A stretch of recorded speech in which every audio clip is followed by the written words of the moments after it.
Pleasant good morning to the Honorable John Bersenio, Prime Minister of Belize, his ministers, ministers of state, and members, to the Leader of the Opposition, his members, and Madam Speaker. Let us pray.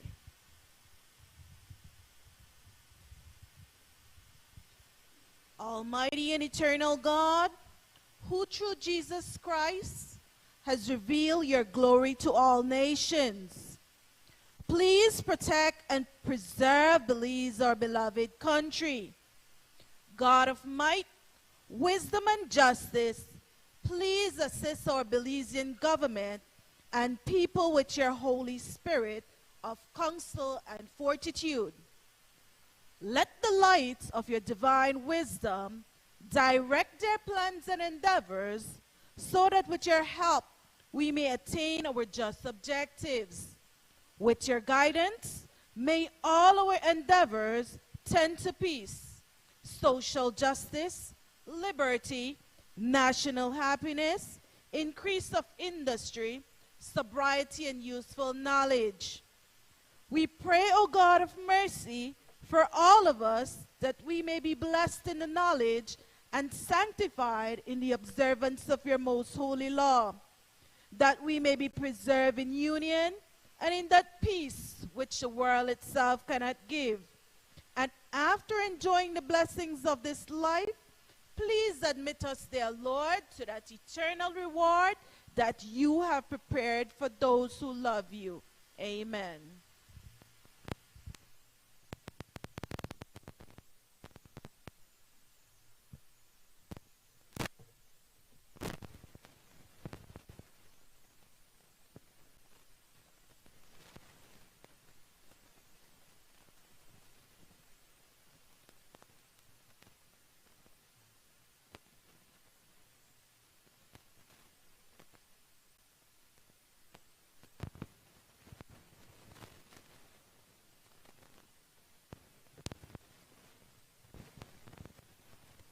Announcement by the Speaker.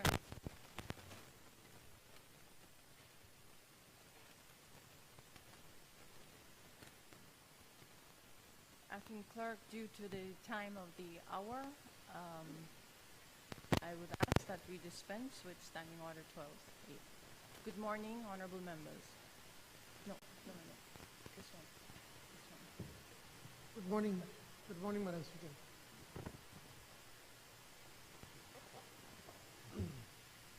Madam Speaker, in accordance with Standing Order 12.8, I move that the proceedings on the order paper may be entered upon and proceeded with at this day's sitting at any hour do oppose.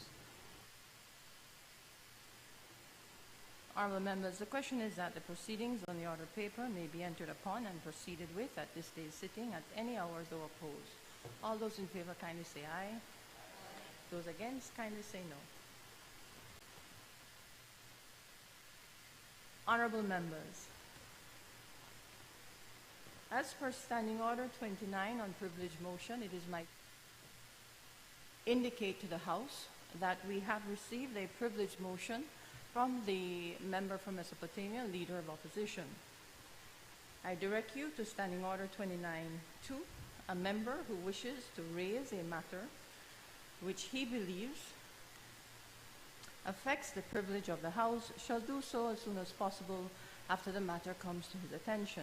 Such member shall inform the Speaker of his wish, stating the facts to which he wishes to draw attention at least 1 hour before the commencement of the sitting at which he wishes to raise the matter. When a member is called by the Speaker to raise the matter of privilege, he shall briefly state the facts to which he wishes to draw the attention of the House and the grounds on which he believes that those facts affect the privileges of the House. The matter before us is a privilege motion which involves this chair, and therefore I will need to recuse myself and invite the Deputy Speaker to oversee the proceedings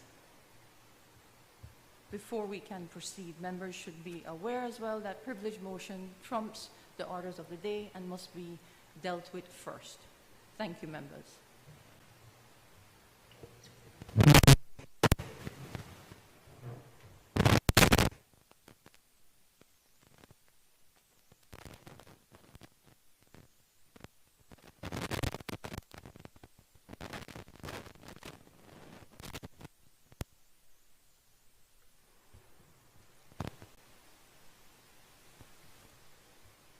morning, members of the House. In accordance to Standing Orders 29.3, I call on the Honorable Leader of the Opposition to raise his matter of privilege. Honorable Member, please briefly state the fact to draw the attention of this House. Kindly proceed, Honorable Member. Thank you. Thank you very much, Mr. Speaker. Pleasant good morning to all of my colleagues on both sides. Thank God that we have been spared Hurricane Beryl, and we pray for the people that continue to be impacted with the heavy rains. Mr. Speaker, I would like to draw the House's attention to Standing Order 19.3, which is the privilege that is afforded members of the opposition in particular to give questions to ministers. At the last sitting of the House, June 27, 2024, June 28th, my apologies, the opposition parliamentary caucus wrote to the Honorable Speaker to draw her attention to the fact that the notice that was given is not consistent with the established protocol under her tenure, which was 5 clear business days notice before any House sitting. Now, why is this important, Mr. Speaker?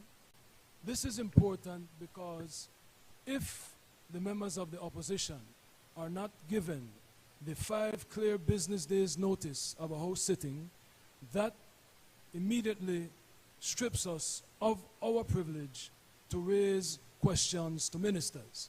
Because in order for a member of the opposition to present a question to a minister, they have to be allowed 5 notice days, clear business days notice to the honorable ministers.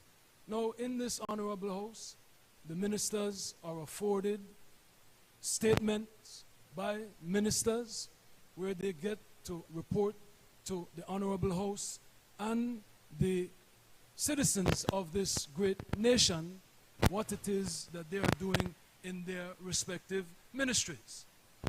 We, as opposition members, travel all over this country. I, as the leader of the opposition, represent all 31 constituencies, and I traverse the nation, and I get many questions that the citizens have of the honorable government, the honorable ministers. And Mr. Speaker, rather than come into this House and cast aspersions or impute improper motives, rather than go on the media and cast aspersions and say anything defamatory about my colleagues, since the beginning of this term of Parliament, myself and others have been using Standing Order 19.3 to present questions to the honorable ministers. Thus, a deviation from the established protocol by the honorable Speaker, Madam Speaker, it totally imperils the opposition's ability to use the limited tools to hold this government to account, to ask the questions that our constituents want answered, Mr. Speaker. Thus, giving us a few days' notice that falls below the 5 clear business days required for a question to minister is a serious matter, Mr. Speaker. The opposition boycotted the last sitting of the House because of this. We wrote as a parliamentary caucus to the Honorable Speaker.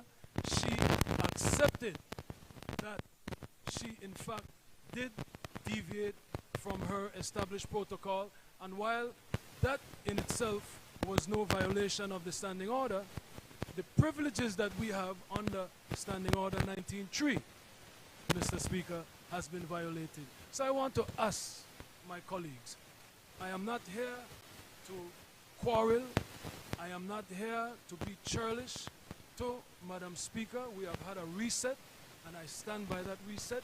I am here to... Why can't we? I'm pleading with you to amend the standing orders as we've done in this term. We amended the standing orders to allow for Women's Parliamentary Caucus.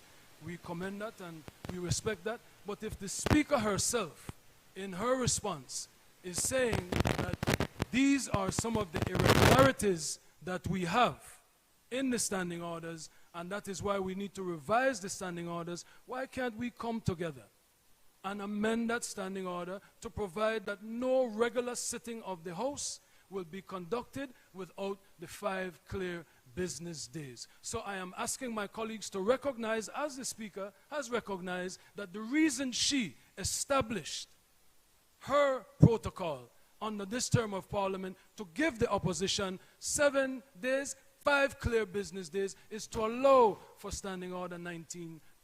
It is an important tool for the opposition. All of you, in particular the Honorable Prime Minister, always say they want a strong opposition. You always criticize us and say, oh, who no come the House meeting, who not this, who not that. So please, work with us so that we can use all of the tools to have a strong opposition, to secure our democracy, to have accountability, to have transparency.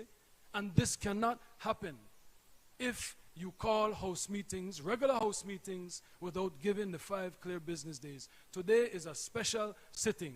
There is an urgent matter, the MCC. That is a bipartisan matter that we support. We have our criticisms, and we have no difficulty with rushing to the House, even though we're both campaigning for Toledo East, and we have other pressing matters that we're dealing with.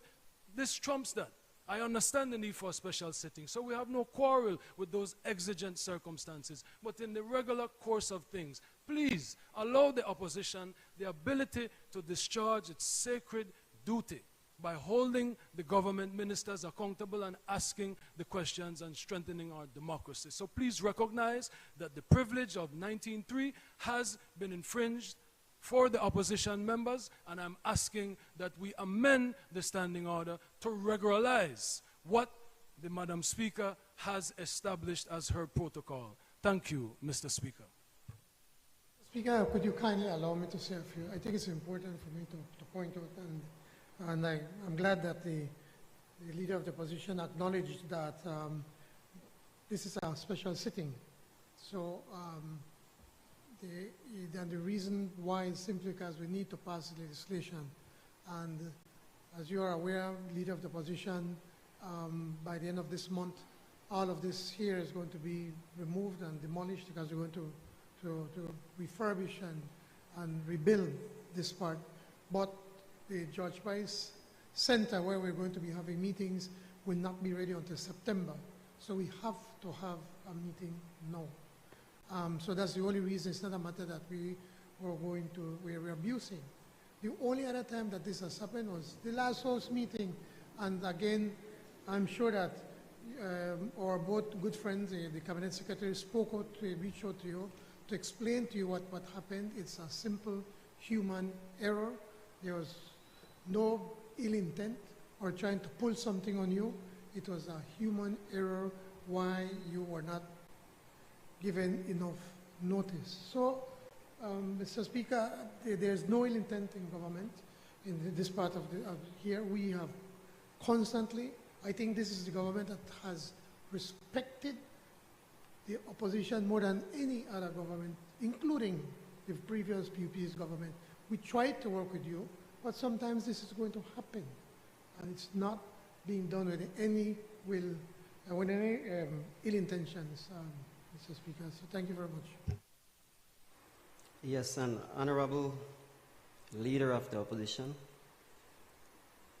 it is in my considered view, after listening to you, that the privileges of the members have not been affected. Honorable Member and members of the House, you should be reminded that at the last sitting of the House on the 20th of June, the Honorable Member and Leader of the Opposition had lodged the day prior a letter of protest to the Speaker, which is in essence the content of his privilege motion today. At that House meeting on the 20th June, the Honorable Speaker placed on record her official response. That response reads, "As you have indicated, indeed, since being in the office of the Speaker of the House of Representatives, I have worked with the Clerk Office and that of the Cabinet Secretary and the Executive to improve on notification. While there is no notice period subscribed or specified in the standing orders for notification of regular House meetings, the office has improved on the practice of at least 1 week before the date of the meeting. This has been done in an effort to allow Standing Orders 19.3 on notice of questions to be applied as often as possible. This effort has been undertaken since in Belize, by practice, all administrations to date have not utilized Standing Orders 11.1 of establishing House meetings weekly on Fridays. As you may recall, notice of meetings, among other areas of the Standing Orders, are being looked at in the comprehensive list of recommendations for proposed amendment to the Standing Orders.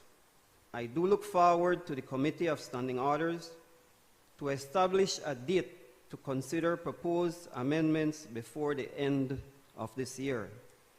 Therefore, members, there is no requirement for notice of time for meetings. A check at the office will show that for most of the meetings there has been an average of 7 days notice. Notwithstanding this, members are directed to the fact that questions to ministers does not require notice of meetings or for the questions to be submitted. Questions can be submitted at any time at the office of the clerk, as per Standing Orders 19.2. Those questions are placed on the order of the day, provided that they meet the rules on contents of questions as per Standing Order 20. Therefore, it is in my opinion that the matter presented does not affect the privileges of the House, and the Standing Orders has been complied with. The House will now suspend so that the substantive Speaker may return to the chair.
and putting poverty and education as some of our major priorities. They see this, so then what has happened is then that the MCC, through the, which is a U.S. government body, by the way, whilst it's a private sector company, it's financed 100% by the U.S. government, and they work with financially challenged countries like Belize that are committed to just and democratic governance, economic freedom, and investing in their populations. The MCC does so by providing time-limited grants, promoting growth, reducing poverty, and strengthening institutions. Noting the persistently high poverty levels up to 2020, which was as high as 52%, as well as Belize's economic and climate vulnerabilities, and while recognizing the efforts of this People's United Party administration with its actions and policies of good governance, public investment in its people, and support for private sector investment, the MCC in December 2021, 13 months later, after we got elected in government, selected Belize as eligible for an MCC compact. This is a commitment for support from MCC to reduce poverty by materially addressing binding constraints on Belize's economic growth. Upon completion of MCC's constraints analysis, our government prioritized the following two areas for program development. One, the low quality of education leading to a shortage of trained professionals in all industries. And two, high cost of electricity driving up input costs for all industries. Now, Madam Speaker, I must commend the people from within our government that were directly targeted with this, and I have to commend the Minister of Education, because they were going to go through a very lengthy analysis and discussions and as to try to find out what our top 5 priorities. And we immediately said, well, we know, we don't need to do any more studies. And that is why we said we want to look at education, education, education, education, that we have to prepare our children for the economy of the future. And at the same time, realizing that we want to continue to grow the economy, we have to address the issues of energy in this country. And I know that this is one time where the UDP that opposition could not open their mouth when we were having these serious problems with the apagones, the rolling blackouts, because they have seen that we have been working on this from the day we got into government as to how we have to address these problems that are confronting our country, the challenges that we're facing as a growing country. So we went through the consultations, Madam Speaker, and the analysis, and it was undertaken. So a proposed Millennium Challenge Account Compact Program was drafted, and the formal negotiations were completed on the grant agreement in April this year. 2 weeks ago, Madam Speaker, the MCC board approved $250 million Belize dollars grant investment. Free money, $250 million.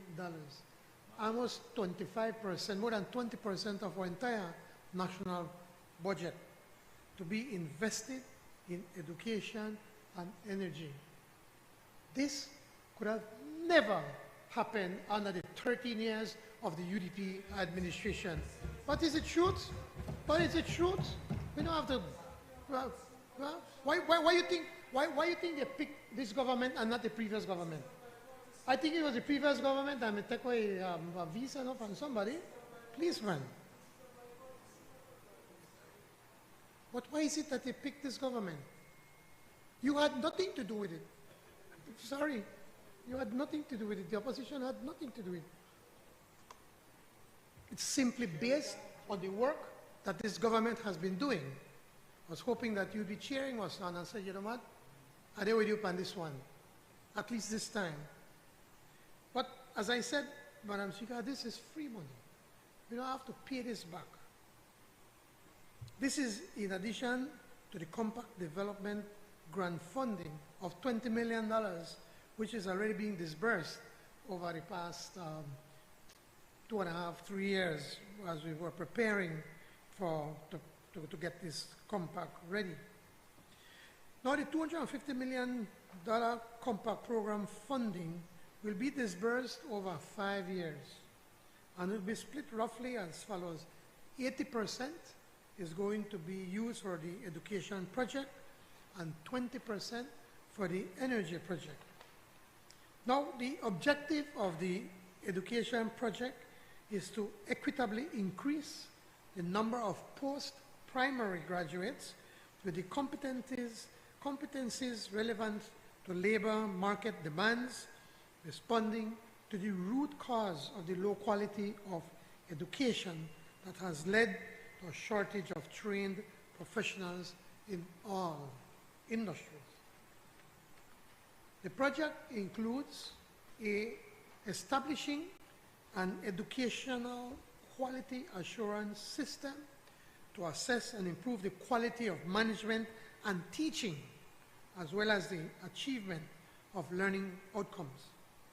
B, capacity building for educational leadership and teachers.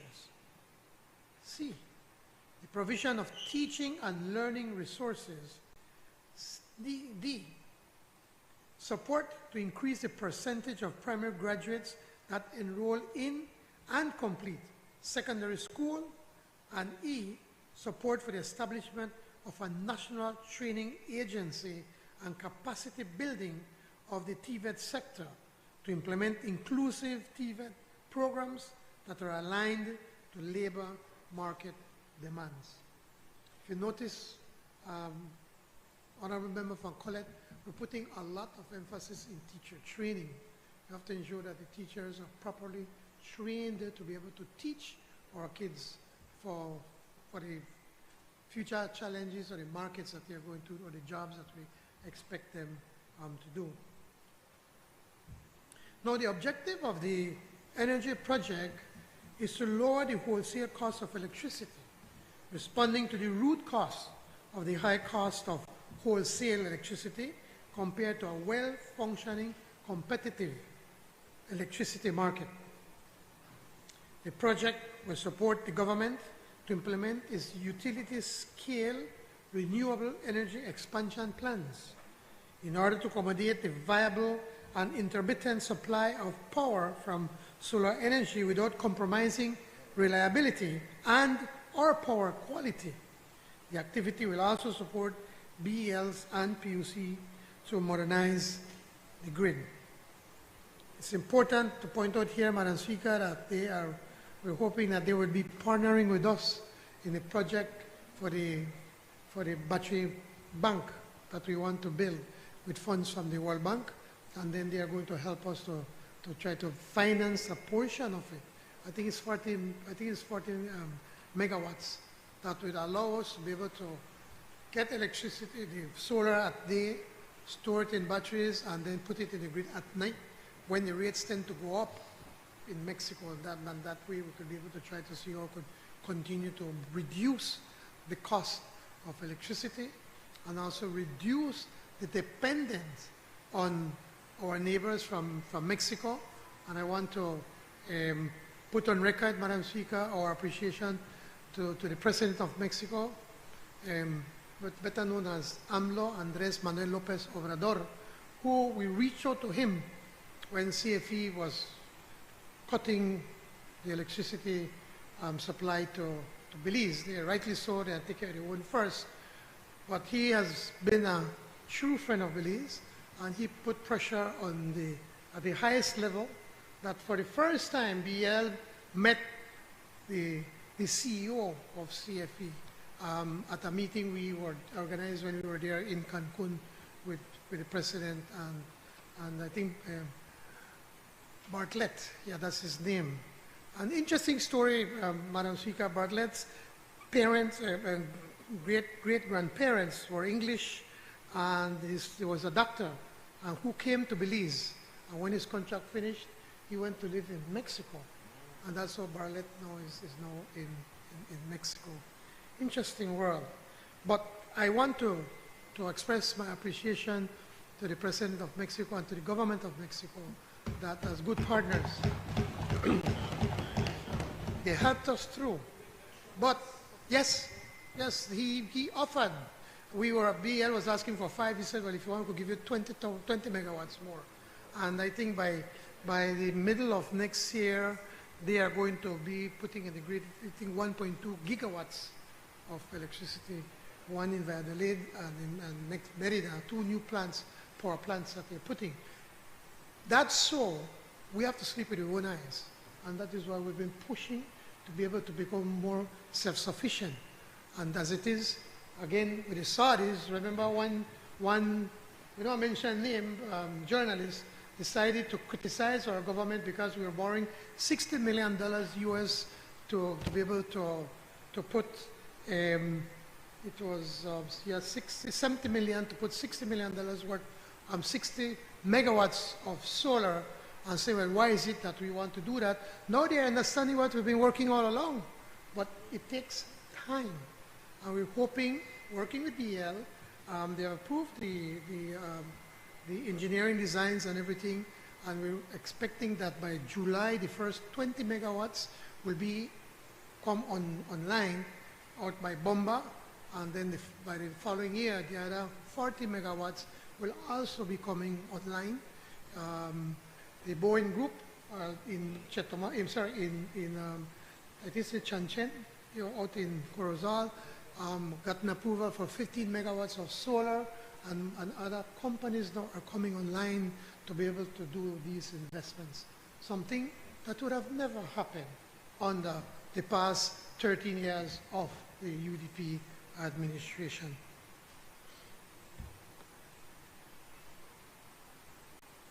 So, Madam Speaker,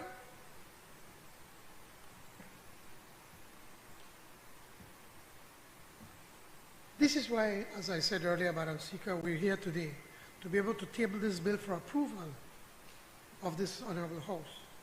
The primary reason, as I said, why we need the bill passed is because it establishes the Millennium Challenge Account, Belize Authority.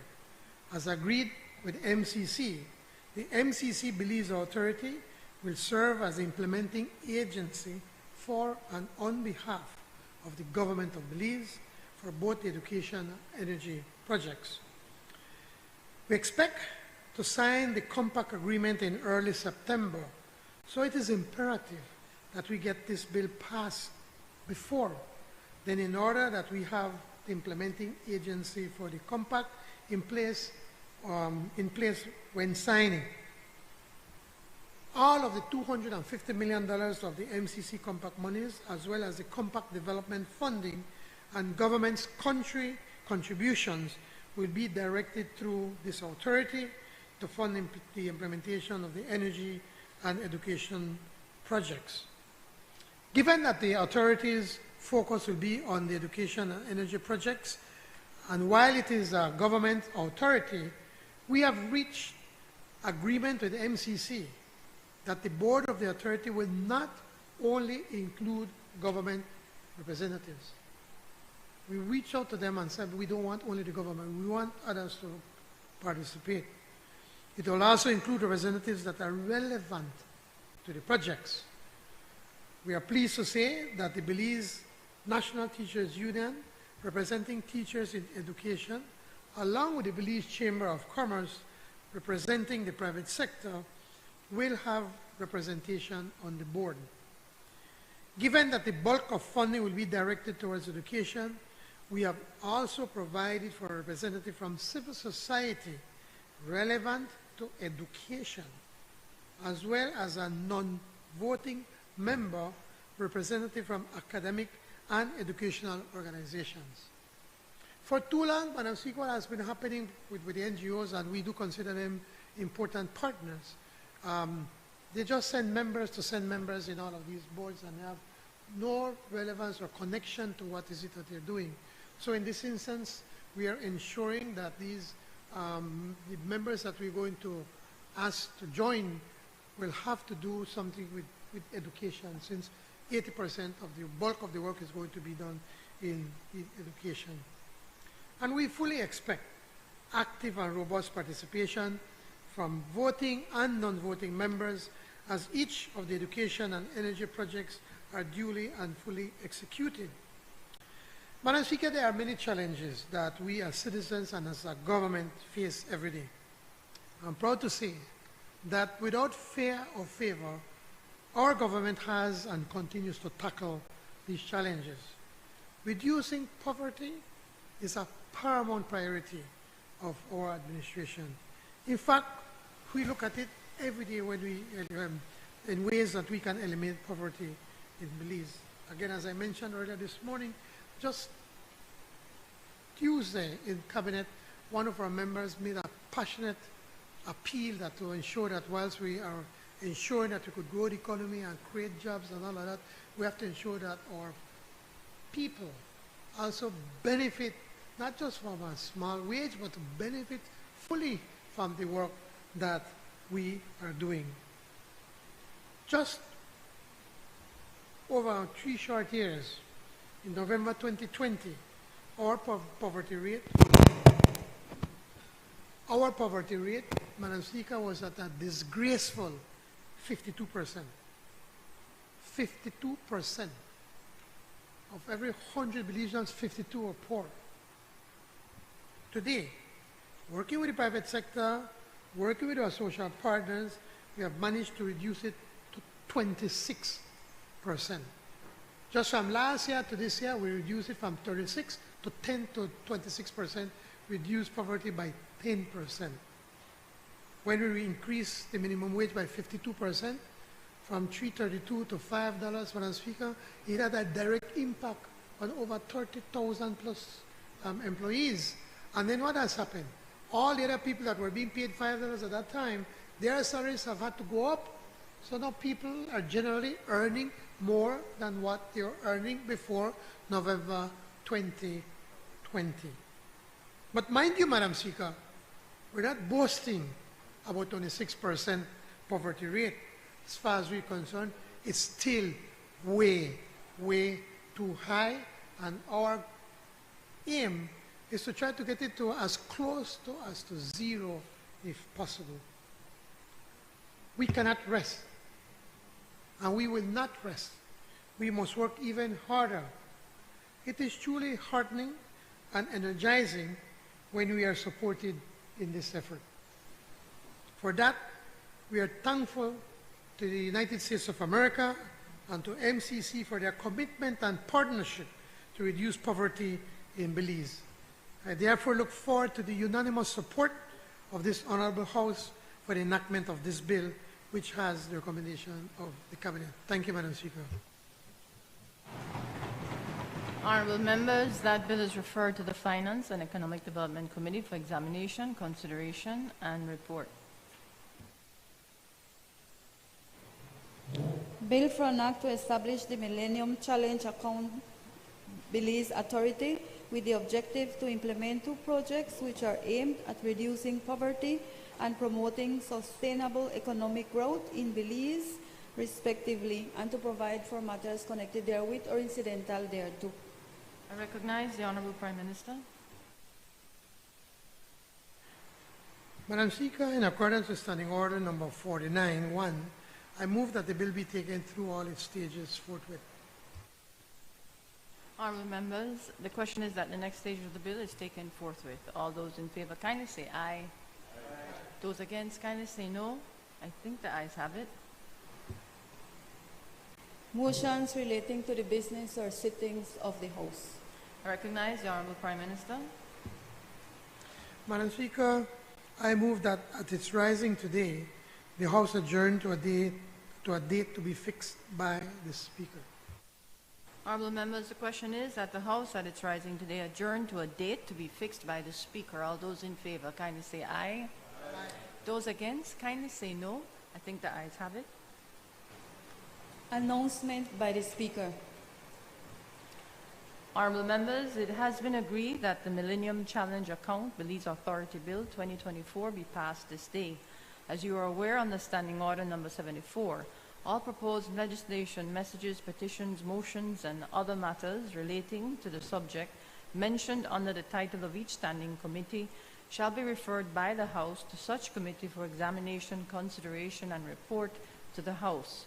For this to be done, other than by suspension of standing orders, is for me to suspend today's sitting to enable the Finance and Economic Development Committee to examine, consider, and report to the House on the bill. All those in favor kindly say aye. Aye. Those against kindly say no. I think the ayes have it. The sitting is therefore suspended until the Finance and Economic Development Committee has concluded its business.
Presentation of report from Select Committee.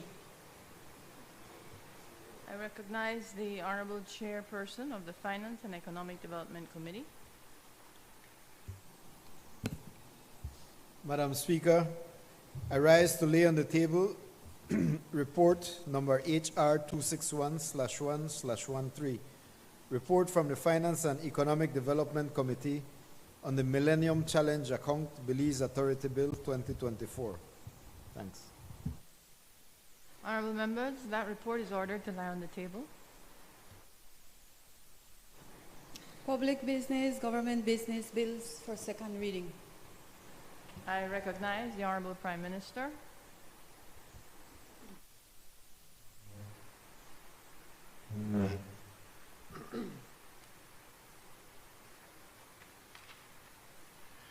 Madam Speaker, this is the Millennium Challenge Account Belize Authority Bill 2020. I move that the second reading for a bill for the establish the Millennium Charge Account Belize Authority with the objective to implement two projects which are aimed at reducing poverty and promoting sustainable economic growth in Belize, respectively, and to provide for matters connected herewith or incidentally to. I just gave a fairly comprehensive explanation on the bill at the introduction, Madam Speaker, and again, wish and hope that we can get bipartisan support. Thanks. I recognize the member from Mesopotamia, Leader of the Opposition. Thank you, Madam Speaker. Madam Speaker, if you just allow me, earlier I said thank God that we were spared by Hurricane Beryl, but I'd just like to give acknowledgement to our CARICOM sisters and brothers. I spoke to Prime Minister Deacon from Grenada and the Leader of the Opposition, Keith Mitchell, and Prime Minister Holness to offer our condolences for the people that have lost life and for those that have been impacted negatively by the hurricane. And we join with the government in the support that they're offering to our CARICOM sisters and brothers, Madam Speaker. Thank you. Madam Speaker, we join the government in the gratitude for this $250 million Belize Millennium Grant, Madam Speaker. We are extremely appreciative for the partnership and collaboration that we have enjoyed with the United States of America over the last 43 years. Madam Speaker, notwithstanding our gratitude, notwithstanding our support for this massive investment in education and energy, we do have some concerns that we have expressed in the House Committee meeting, and I have expressed to the Americans for consideration. One of the primary concerns, Madam Speaker, as I rose, I said, I join with the Prime Minister. This is a moment of bipartisanship where we agree that we need this money, we need this investment for education and for energy. But if you listen to the Prime Minister earlier, typical old school politicking, he threw the UDP under the bus, threw the Minister of Education under the bus from the UDP as if it had something to do with his incompetence or inability that we didn't get the Millennium Challenge Grant, Madam Speaker, which has nothing to do. I would almost bet that if you research, maybe the conversations for this started under the UDP. And Madam Speaker, I have to correct the Prime Minister that the GDP was growing at about 4%, Madam Speaker, during, right before COVID. Right before COVID, early 2020, 2019, Madam Speaker. This government, this Briceño administration has not seen that type of growth. They're at 2%, Madam Speaker. The only growth they had was when they recovered after COVID-19, Madam Speaker. So to try to say that they inherited a bankrupt government is ridiculous, Madam Speaker. They inherited COVID-19, We had no control over that, Madam Speaker. And, Madam Speaker, the Prime Minister contradicts himself when he says that he was able to turn the economy around. So if we're not a financially challenged country anymore, how is it that we still get the 250 million Belize dollars, Madam Speaker? Stop the politics. I know you've been there for 30 years, so that's all you know. But the new leaders of this country, the new generation, we don't like it, right? We want to work together for the benefit of Belize, Madam Speaker. And that brings me to my point of criticism of this bill, Madam Speaker. You see the partisanship with which the Prime Minister presented a bipartisan bill.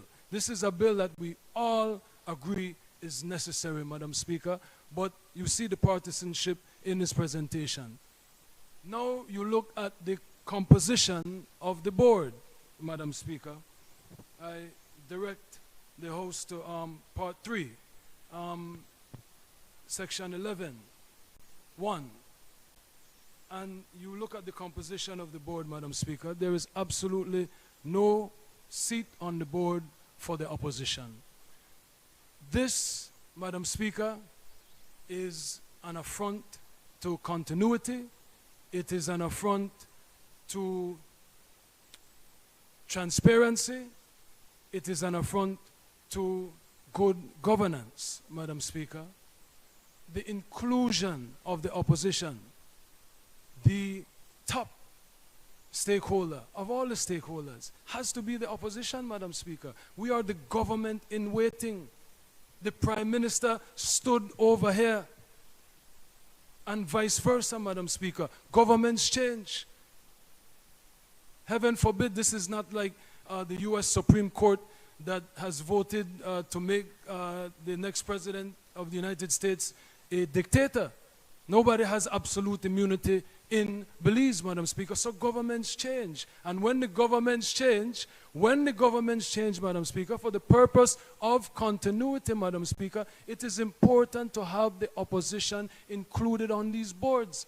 I can tell you that under my leadership as Prime Minister, Madam Speaker, I will ensure that members of the opposition are included, BWS, BEL, every board, every commission, the disabilities, whatever it is, Madam Speaker, you have to have the opposition. And you know why?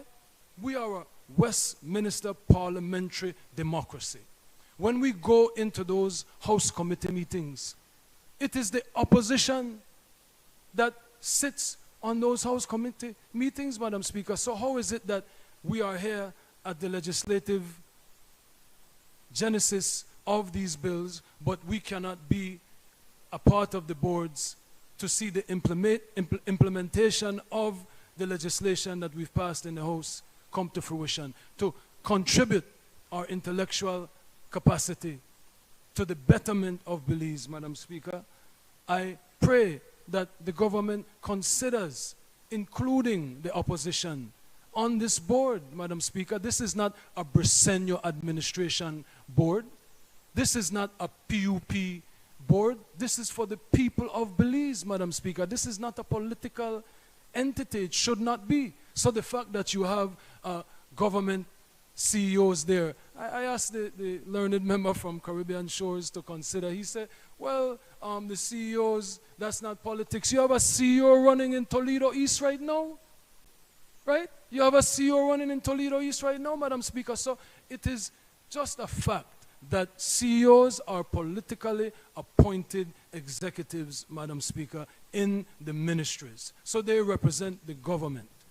And it is important, as I said, for transparency, for good governance, and for continuity, so that there is no disruption when the government changes. Because this is not going to be implemented, as far as I know, until next year. The monies will be released. And governments may very well change. I understand the Prime Minister will call the elections in November or March. When we beat Martinez, I think you will push it to March. That is what I heard, Madam Speaker. But, no, 2025. But, Madam Speaker, the point I'm making, governments do change, and for the continuity, for the seamless transition so that there is no disruption, it is important to include the opposition on all the boards, but certainly a MCC board that is not a political entity, Madam Speaker. That is a gift from the United States of America that we profusely appreciate, Madam Speaker, for the people of Belize. But let's include all the stakeholders. I heard the learned Prime Minister say that $20 million has been spent leading up to the formation of this entity, Madam Speaker. We have had no disclosure of how that money has been spent, and I cast no aspersions, Madam Speaker. I impute no improper motives. All I am saying is, for the benefit of transparency, which this government passed a motion in the first year of their administration, the learned member from Fort George put a motion to the floor about good governance. Good governance requires disclosure, Madam Speaker. Good governance requires consultation, Madam Speaker. We know nothing of the $20 million that was spent. We know nothing of the plans of implementation for this $250 million, Madam Speaker, and that's a lot of money. We want to make sure that there is no partisanship in this. And, you know, I have to be real. We have concerns about some of the stakeholders. Not all stakeholders are true to their mission. Some are compromised. I will call no names. But you can rely on the opposition to always put the people of Belize first. I have committed to the members in the House Committee that there will be no undermining. I have no ambition or no objective greater than bettering the lives of the Belizean people. So any participation of the opposition, Madam Speaker, is to make it better, is to help. And I have demonstrated that in House Committee after House Committee. I don't go there to quarrel. I go there, I ask pertinent questions, and I lend my intellectual capacity where it makes sense, Madam Speaker. So I have asked the Americans, I asked the Honorable Prime Minister to consider including the opposition, even as an observer. It makes absolutely no sense that the government in waiting will not play a role in $250 million being spent in education and in the energy sector, Madam Speaker. There is always room for corruption. There is always room for mismanagement. No government is perfect. But once the opposition is included, just as Prime Minister Barrow did when we had COVID, Prime Minister Barrow involved the opposition. And I am saying that we need to go further, Madam Speaker, in making sure that the opposition is involved in every board, every commission, and this is one of those opportunities for the learned Prime Minister to demonstrate his maturity and his evolution, that he is not like the former prime ministers that have come before him, but he's a new age leader, and that his 30 years has not gotten the best of him, Madam Speaker. Let us work together for the benefit of the Belizean people. Please include the opposition on this board. Thank you, Madam Speaker. I recognize the member for Freetown.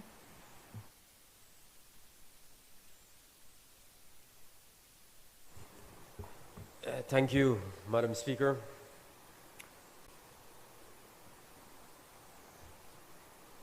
Madam Speaker, I rise to provide and give my full support to this very important bill, the Millennium Challenge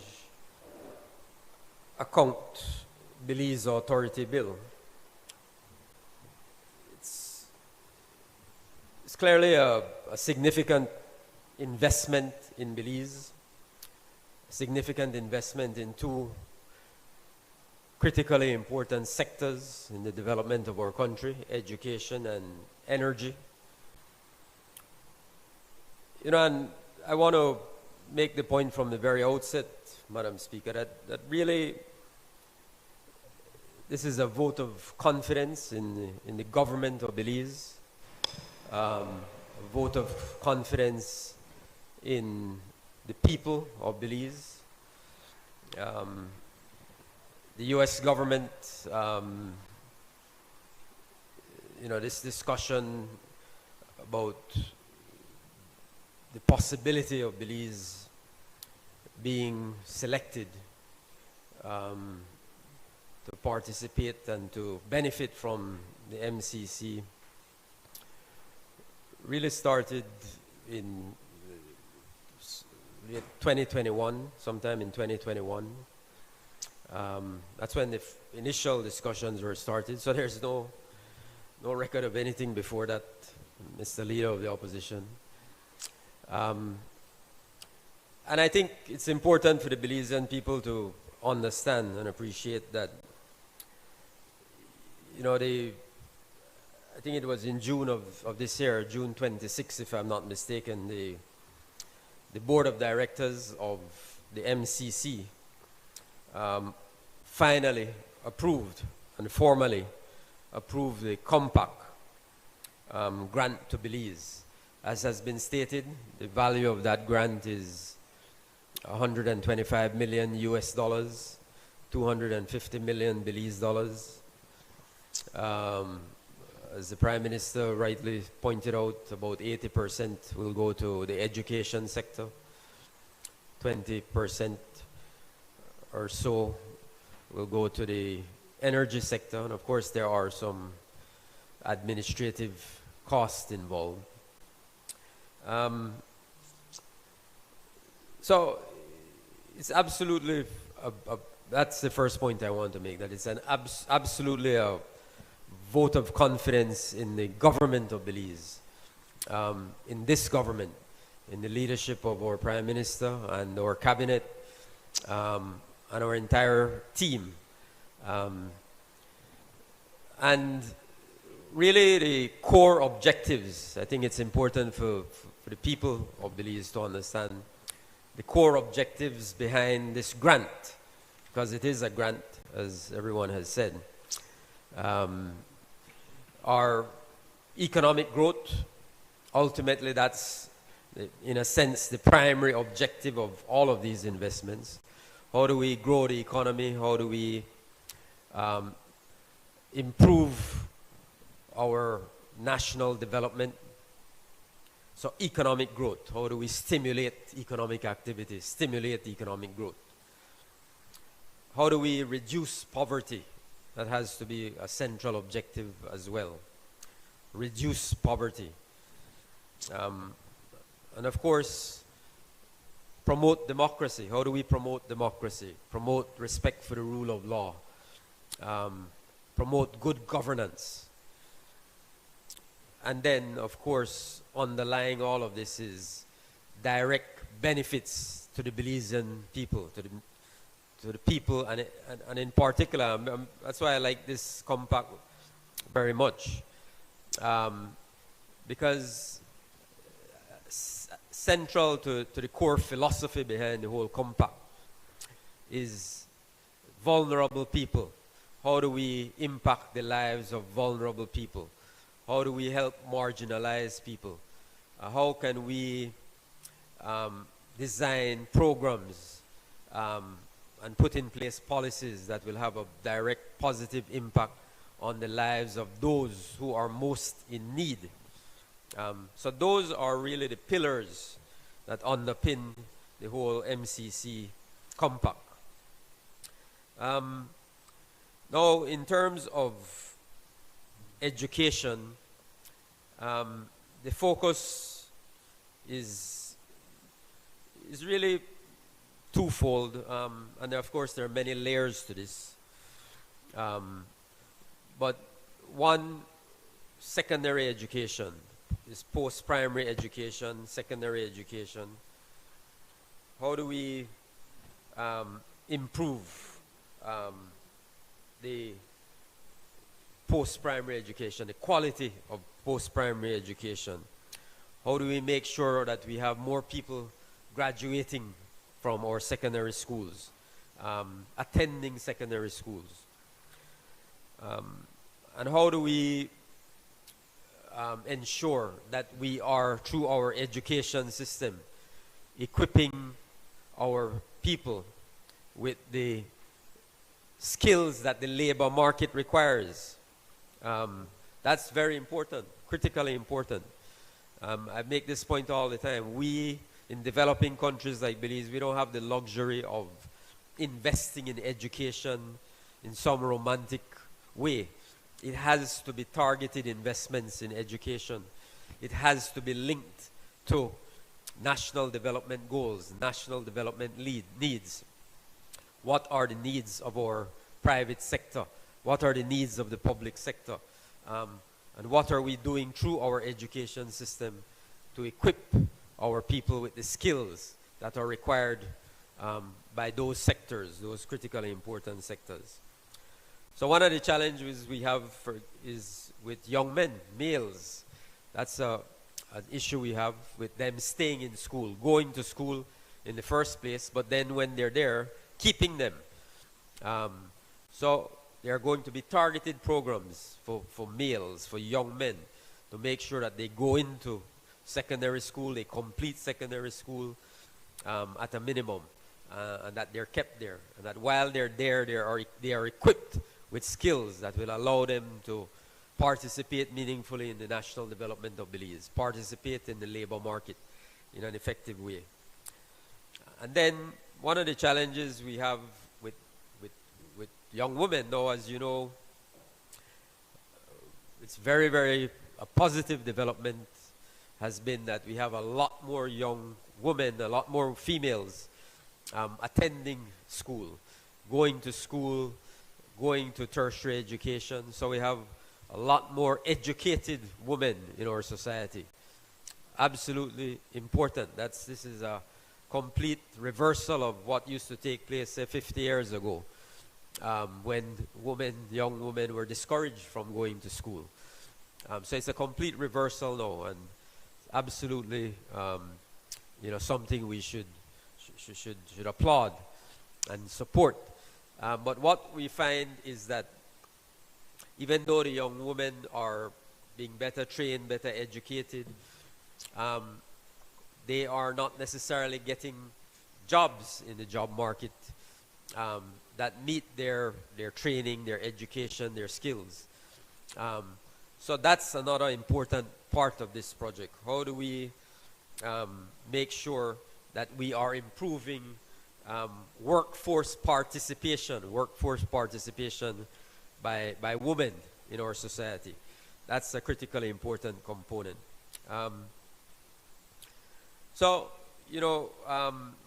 As well, Madam Speaker,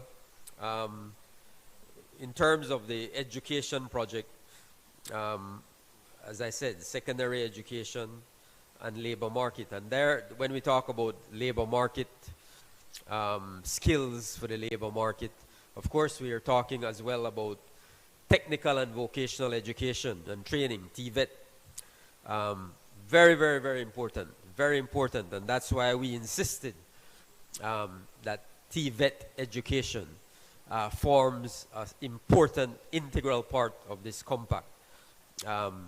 Because therein lies the opportunity for us to really reduce or eliminate that gap that we see in the employment market, in the labor market, where we do not have people with the skills necessary to fill the jobs that are available. Our government has done a remarkable job of reducing unemployment. To almost now it's at 3% or so. But that gap that we have there is because of skilled labor in particular areas. So how do we invest in making sure in our TVET institutions to make sure that we're filling and dealing with that gap that exists? So that's an exciting opportunity. One of the components is, of course, is developing a quality assurance system, capacity building of education, leadership, and teachers, always important. We have to keep improving and enhancing the capacity of our educational leaders and our teachers, providing teaching and learning resources. And then, as I said, with the IT vet and the TVET sector, one of the goals and objectives is finally setting up, we've talked about this for a long time, but finally setting up in a very structured, formal way, a national training agency. And this will allow us to, to put in place what is needed so that we can have certified technical people in very important areas. When you talk about needing welders and technicians, but we don't have them certified, that is what a national training agency will help to do. And again, as I said, the sectors, the programs have to be aligned to our labor market needs. So it's all around, Madam Speaker, a very, very important initiative. I think it has the potential, I say potential, to really transform these sectors, to complement the work we're doing already here in Belize.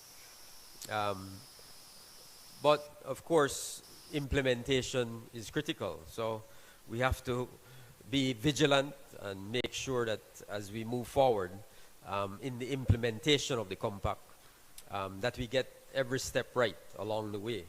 And again, to round off, as I said, the MCC is, a U.S. government initiative.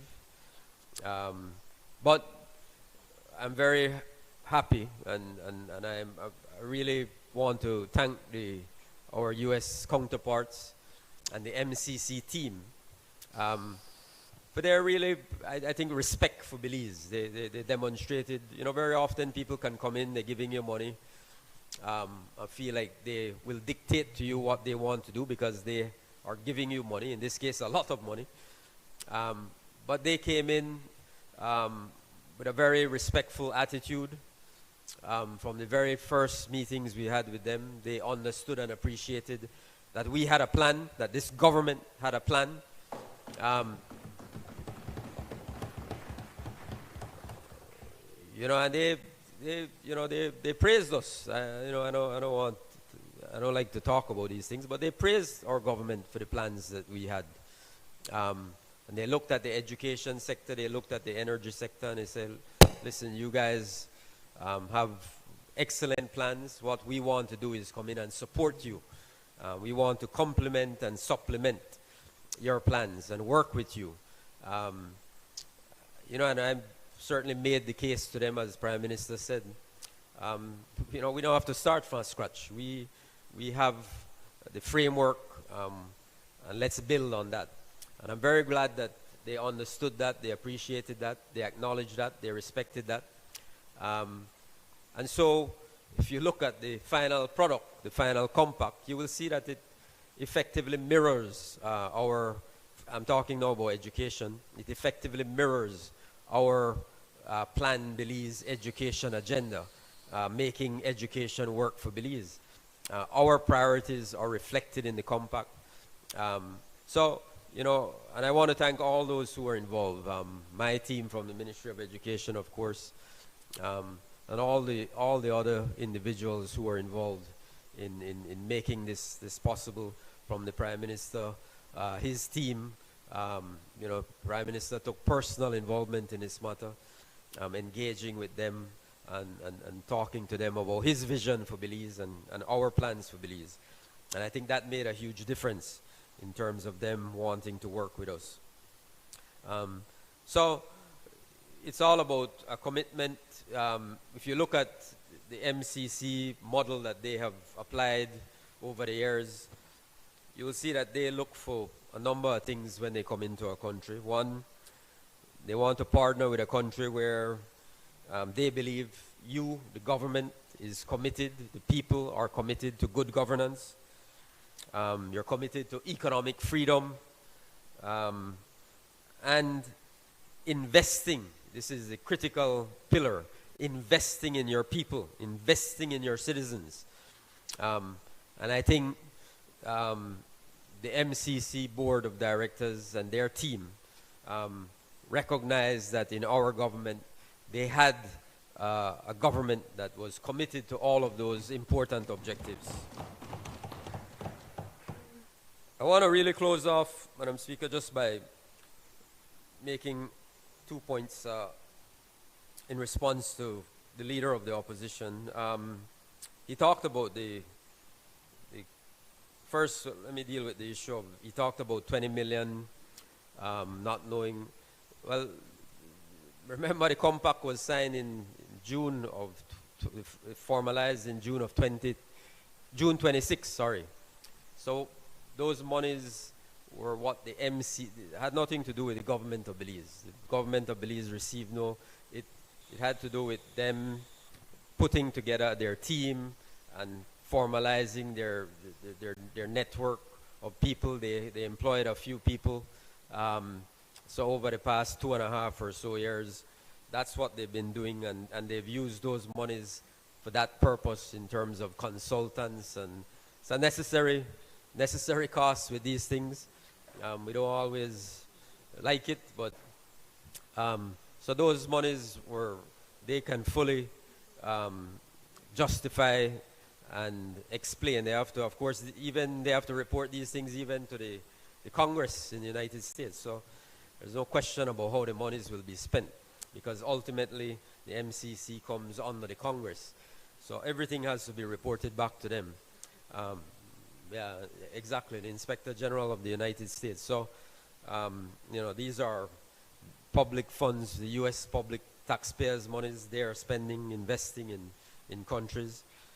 So they have to account for it. And so, obviously, we have to account for when we get funds, we have to account for it. But that hasn't started yet. And then the issue of the board, I just want to make the point that, it's always good to have bipartisan support, and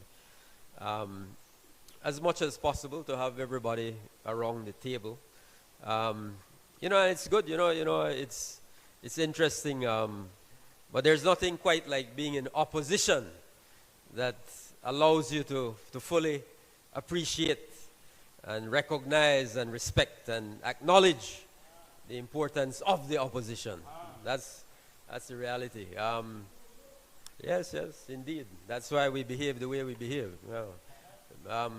So it's good to see that you feel that way. The reality under the 13 years of the UDP is that you had no respect for the opposition. None.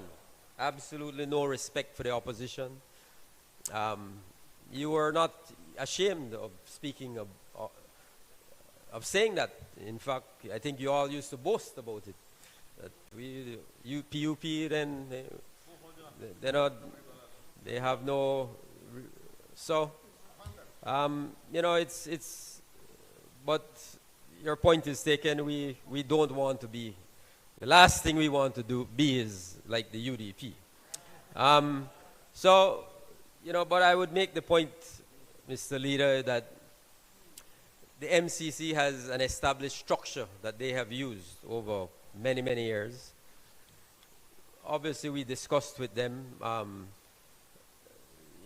looking at that structure, and that's why we've insisted on having other people represented in terms of civil society, private sector, and then they'll have 2 projects, right? So you have an education project, you have an energy project, and certainly in terms of the education project, and we want to ensure that we have representation there from organizations that are involved in education, like ATLIB and BAPS and maybe GAMAS, those organizations. We already have BNTU, of course.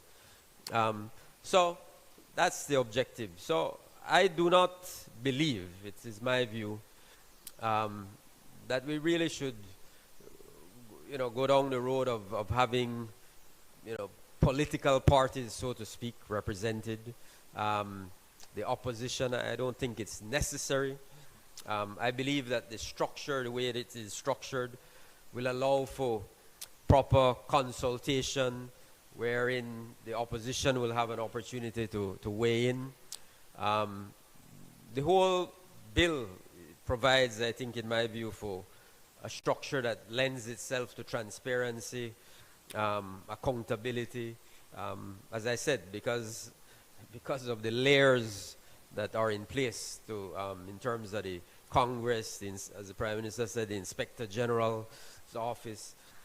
So I don't agree with you that there's a need for the opposition to sit on the board. It's a government working along with the MCC board and specific representatives of these two sectors. That's what's critically important. So representatives of those two sectors. But, I certainly will say that, we certainly undertake to provide reports on a regular basis. This type of grant requires that you provide reports on a regular basis. So those reports will certainly be shared with the public and with the opposition, and will provide you with an opportunity to weigh in and to present your views on specific issues. So I think that's the point I would make in terms of that. Again, Madam Speaker, it's a very, very important opportunity for us. There's a lot of work to do. We've reached an important milestone in terms of the legislation. But, of course, this is just the beginning of the work. And so we certainly, on behalf of the Ministry of Education, look forward to the opportunity to work as a part of this compact, to really invest meaningfully and in a targeted way in education, specifically, as I said, in terms of TVET, secondary school opportunities, expanding secondary school opportunities. Those are critical areas that we have identified as priorities. So I certainly look forward to the work that lies ahead. And once again, we put on record our gratitude to the United States government, the board of directors of the MCC, and ultimately the American people, because it's a taxpayer, publicly funded program. So we thank them for their support and for their vote of confidence in our government under the leadership of Prime Minister Briceño and in the people of Belize. I thank you. I recognize the member for Colette.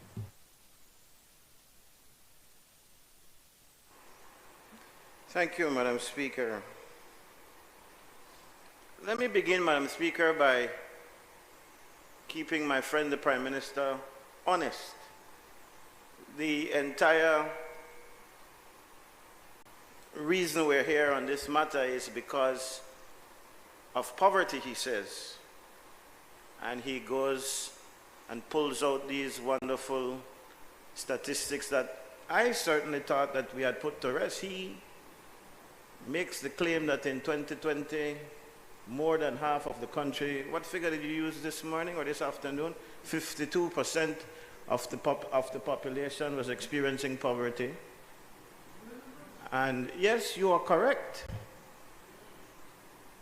I think it was a subsequent budget debate that we cleared up the matter. I remember going into it in great detail, and they had to concede. My friend, the member from Belize Rural Central, had to concede that indeed the figures for poverty under the People's United Party's administration fell, as he boasted, because of a different method of calculation for poverty. So stop, as my friend, the leader of the opposition, has said, stop politicizing things. The truth of the matter is we still have a very big problem with poverty. In fact, if we would go by what you are saying, sir, if it is we are going by what you are saying, that the poverty situation has been cut in half. You say, in fact, it dropped from 52% to 36%, and then it came to 26% now. If it is indeed true that it is your practices that's causing all of this, then you wouldn't need the US's money in order to fix these problems with poverty, because evidently what you are doing is miraculously transforming poverty. And I remind the Prime Minister, Madam Speaker, that it is only in his world, it is only in Plan Belize's world, it is only in the PUP world that poverty is going down out there, because the man on the street does not feel that poverty is going down. It is a constant struggle, Madam Speaker, to survive every day in the streets of Belize. So let me begin there, because that is nonsense. And the fact that you are receiving this grant under the guise of poverty, America not got money for waste, so they don't want to give you money to fix one problem where you don't already have under control, if what you are saying is true. And then, Madam Speaker, I join with both sides, both speakers, or three speakers who have spoken before me, to say thank you to the United States of America. And I am happy to hear that Belize is going to be the recipient of $250 million from the United States. America has indeed been a great ally to Belize. All of this you've said. But let us remember, all of us in this honorable house, that our oath is to Belize. Our first and only oath, in fact, in terms of how we treat with all things patriotic, is to Belize. And that is why none of us in here should have dual nationality, something which I'm sure we will be dealing with in the very near future after we see what plays out in Toledo East. I say that, Madam Speaker, because the way how some of my colleagues get up and sing, you would think America is doing this out of some great love for Belize. In fact, no. They're doing it out of great love for the PUP, the wonderful Plan Belize that they put into effect, the wonderful leadership of John Briceño, the wonderful government practices. This is what they're saying. This is why the United States woke up and said, all right, let's develop this Millennium Challenge plan, and let's have Belize be a part of it. Let's go down that road for a minute, and please, nobody no go misquote me. Nobody no go say anything contrary. In fact, the U.S. have their ears to the ground, I am sure, and I'm not anti the United States, but what I'm saying is, whenever you see the U.S. doing something, it is as a part of a larger plan. This is historical. I watched as President Biden laid out his policy in his presentation a few days ago to NATO, and they're celebrating their 75th anniversary as NATO. They are very clear, you know, Madam Speaker, very crystal clear of what the agenda is, to keep the United States as a superpower. And so everything that the United States does is geared towards an agenda for the United States.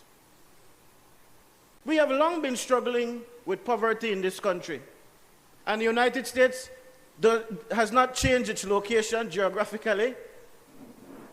In fact, I skipped to Mexico and across the border, and we're in the United States. And there were times, in fact, when the United States helped us with education.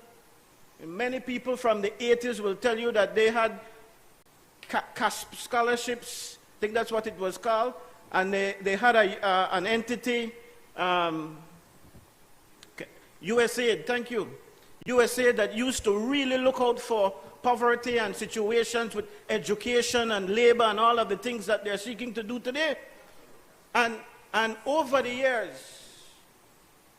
years, what we saw from our beloved neighbor to the north was them saying, you know what, Belize, you don't really need it. In fact, even though poverty was very, very much taking us over, The United States for many years said to us, no man, you don't need it, you don't qualify for no GDP there at a level that you all don't need this.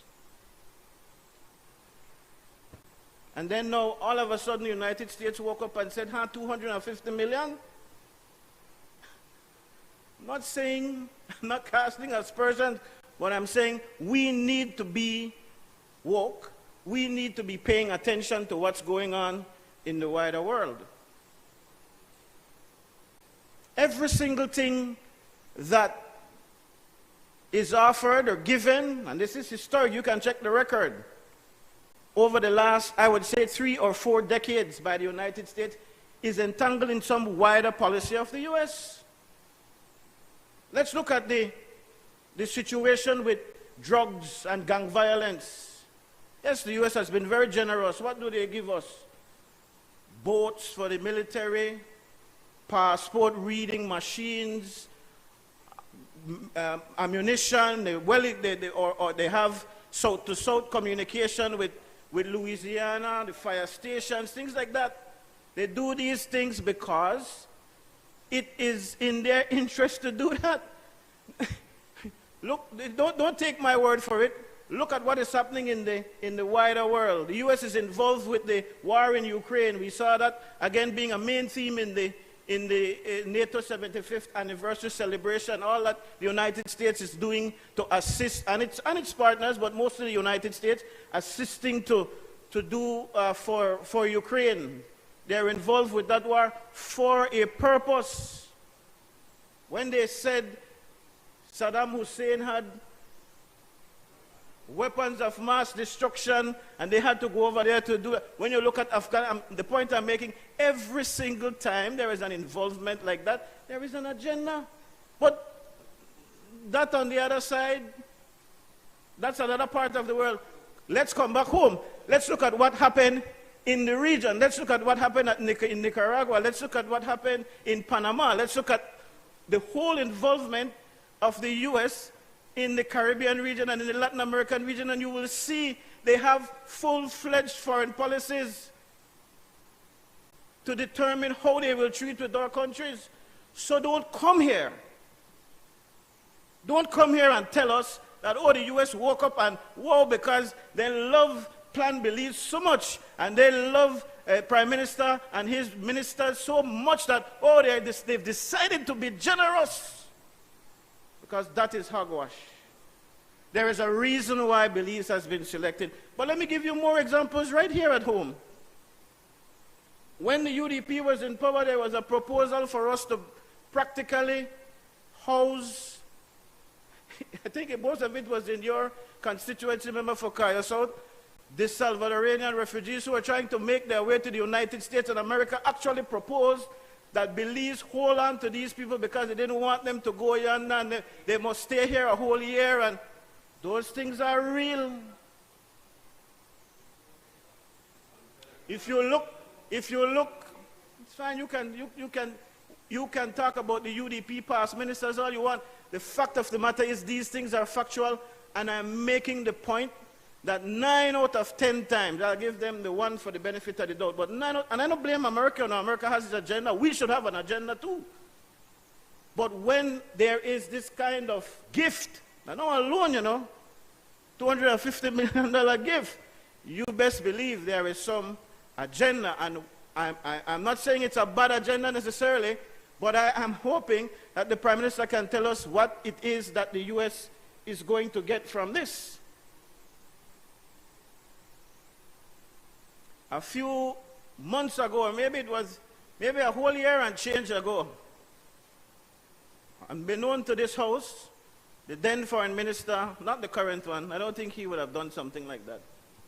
The then foreign minister went to engage, fly out to Guantanamo, met with the U.S. officials, and then lo and behold, they came to the Honorable House and told us, after the fact, that they're bringing a terrorist, they call him a reformed terrorist, Madam Speaker, and they're going to bring him, and I know why you guys are laughing. I'm not going to get into that because my own security is at risk.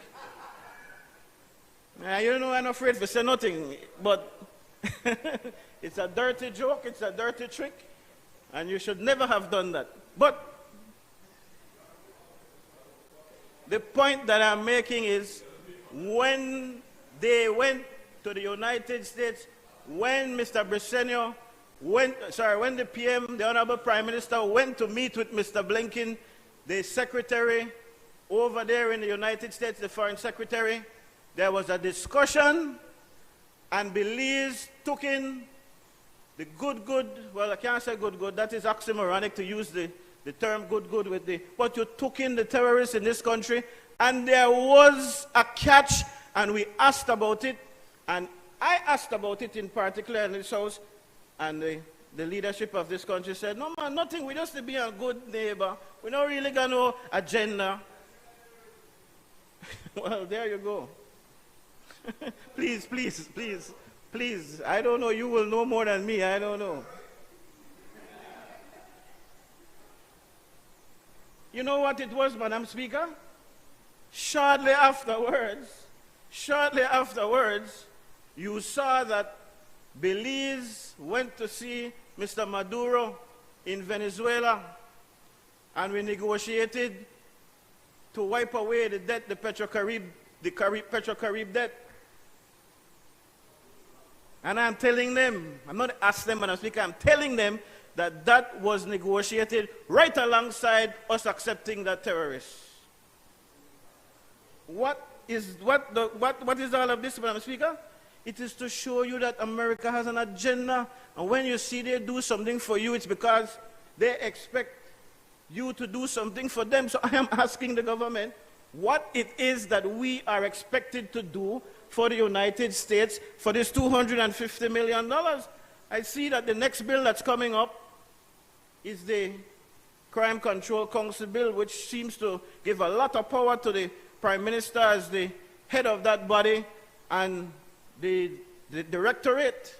But I won't get into the debate for that because you would accuse me, Madam Speaker, and rightly so, of anticipating the debate. But I'm hoping that we're not selling out our souls lock, stock, and barrel to the United States, you know. Because while they're a good neighbor, a good friend, no problem, I am a Belizean, and all of us in this honorable house should be Belizean first. We should be looking out for our own selves. We're not to look the gifas in the mouth, but we're saying, listen, make sure that whatever agenda is behind this kindness is one that we can all live with, and one that will not infringe on our own democratic principles and rights in this country.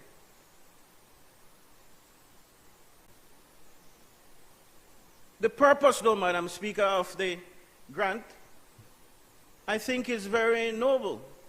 And you know you will have no quarrel from me as it relates to the bulk of this money. We're told 80% being used for education. You can have no quarrel with, no, I like that we get a grant, you know. I'm just telling you, be careful. Just listen. Listen, at the end of this, I will tell you that I support this bill. I can tell you from now, make you know, have to wait. But I cannot be quiet, and it is our duty in this honorable house, even if it steps on some toes, to make the Belizean people go into situations with their eyes wide open. And we as leaders need as well to go into situations with our eyes wide open. I agree, my friend from Freetown, that these areas of education that you have highlighted have long plagued us. And both of us being former ministers of education before your current taking of the post shows that these are long-standing problems. The problems with our males in schools, and my friend from Dangriga knows as well, the problem with getting our children to stay in school longer at the secondary level. Recently we came and we passed legislation in this honorable house to amend the school leaving age from 14 to 16 so that it is now mandatory. And remember what I asked you? Remember what I cautioned? We have to make sure that we have the support to keep them in school, because it's not just to pass a legislation. And so when I hear my friend from Freetown saying in this regard that the monies will be used to advance some of these very same loopholes or concerns that we've had and that I expressed when it was that that piece of legislation was introduced and passed. That makes me feel good. But, and there always is a but, we have to be concerned. And I got a small hint from my friend the Minister of Education just now when he touched on it and then he danced around it and then he decided to leave it alone because it's a very difficult matter. If the MCC people and don't spend $20 million just to set up shop, I don't care how much oversight they know the U.S. Congress, I don't care about my Inspectorate General, this is being done in the name or in collaboration with the government and people of Belize, and if 20 million don't spend just to set up operations in 2 years, man, we need to start to ask questions. The aspect of energy, I'm not too sure I consider to be the next big priority. And that's a matter of, I guess, viewpoint. Well, my people live here, I live here, you know, brother. You the crucify me if you're going to study. I soon finish. Yes, December 9th, brother. You could fly to Tallahassee or Jacksonville and I'll pick you up. It's a 2-hour drive. Well, if I have to go to Tallahassee, an hour or 45 minutes, you go through the back roads. I know this area very well. You see it by stomping grounds. But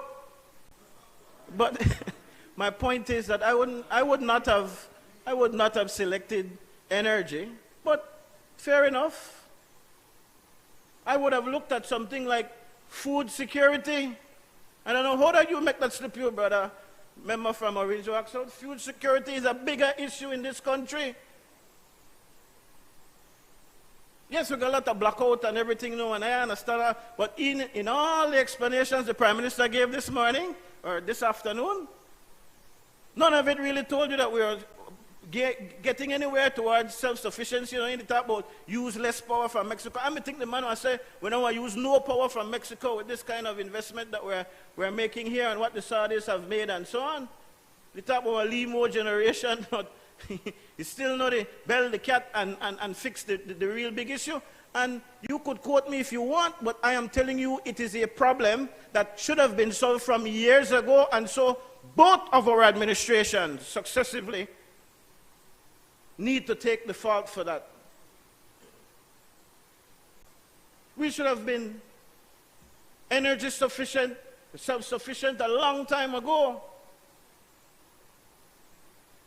And it is when games are played that we find ourselves in this problem. And I'm hoping, I don't think I will have much luck, Madam Speaker, that the PUP of the day before is not the PUP of today.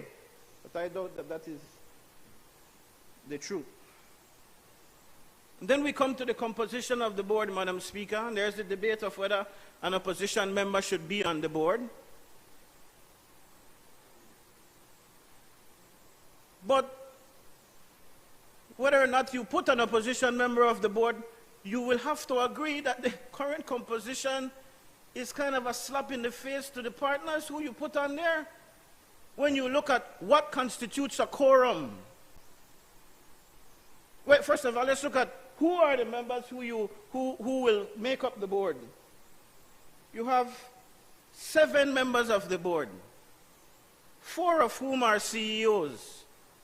And initially, I mean, I think, because I read somewhere in the bill that there would be remuneration for the members of the board. I said, my goodness, then CEOs are getting more money. Then correct me if I'm wrong, there was a section that said that the government CEOs will not get any of that. And I hope that that is true.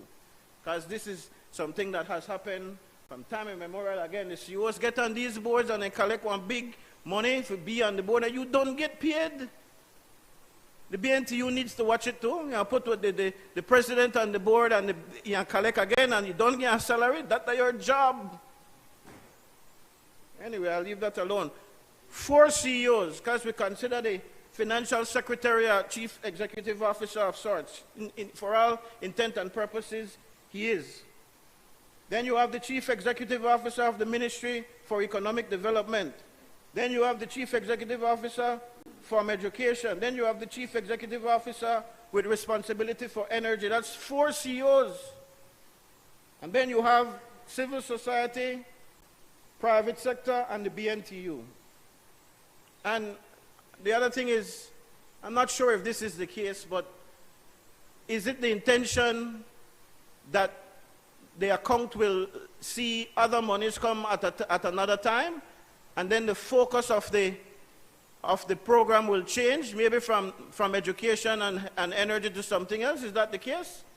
Because if that is the case, then having it spelled out as the BNTU representative being on the board, that might not be the best thing to do. Maybe what needs to happen here is that we say that it is the union representative from the sector, which is the focus of the plan at the time, of the program at the time.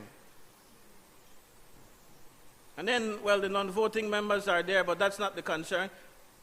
Whenever you need something passed here, whenever you need something passed, you have the 4 government representatives can basically do what they want. We're told that the financial secretary is the chair, and not sure who is the vice chair, but it spelled it out in there somewhere. It is a government member again. And so these 4 government members can get together and can pass anything for this without, they could simply blindside, not invite, don't tell them about it, and make decisions guided only by the government and with no consultation with these stakeholders. So it is a slap in the face.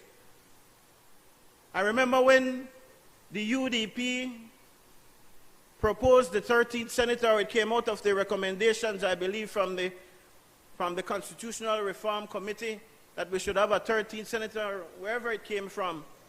And you accused the then Prime Minister of dragging his feet in putting in the 13th senator because you, the members, some of the very same members there, including my friend the Prime Minister and the senior members over there, the member from Leka and the member from Freetown, you fought tooth and nail to help the social partners get their way with that 13th senator, and you were not, and my friend from Freetown is right, when you're in opposition, you have a whole different view. The reason the Prime Minister resisted that, I believe, at the time was because then the whole process could have been overtaken when you have a majority coming from outside of the government. And he pretty much admitted that that is the position of the government just now when he spoke. That we cannot afford to have the social, yeah, you go on to say, but you can't have no way. Ultimately, it is the hand-picked financial secretary, the hand-picked CEO of education, the hand-picked CEO of energy, the hand-picked CEO of whichever other one is there, the 4 of them that are hand-picked. I hear you talking, even in the committee meeting, you spoke about these people who are CEOs, that, oh, they are professional, These are politically appointed people. Gone are the days of the permanent secretary when the ministry, when the government changed, the minister changed, you come in at the ministry. Like I believe your father, a member from Freetown, was a very good permanent secretary, I'm told. Very outstanding public servant, and we have so many of them. Miss Eleanor Hall, who the building at the foot of the new bridge was named after. These people were good, solid public servants who understood their role. That is not the case today. In fact, if you not do the bidding of the minister, and you could ask my friend from Stan Creek West, you know how much time musical chairs gone on over there with the CEO? Happened in our administration too, where the CEO and the minister could not set horse. And whenever the Prime Minister used to say, Lord man, I never come to the last meeting, give me a run. That for no fault, yes, because I never get the right notice. Someone want to bear me now? All right, so my point is that there is room for political manipulation given the composition of the board. And then my friend from Freetown spoke about, he used some very interesting language, and after I read the bill, it just screamed at me I wondered in my mind how he could possibly be saying these words, when in fact, what I read in the bill is the furthest thing away. He said that the people from the MCC, the people from the US government, demonstrated the utmost respect for Belize. And I'm telling you, that is not what is demonstrated in here.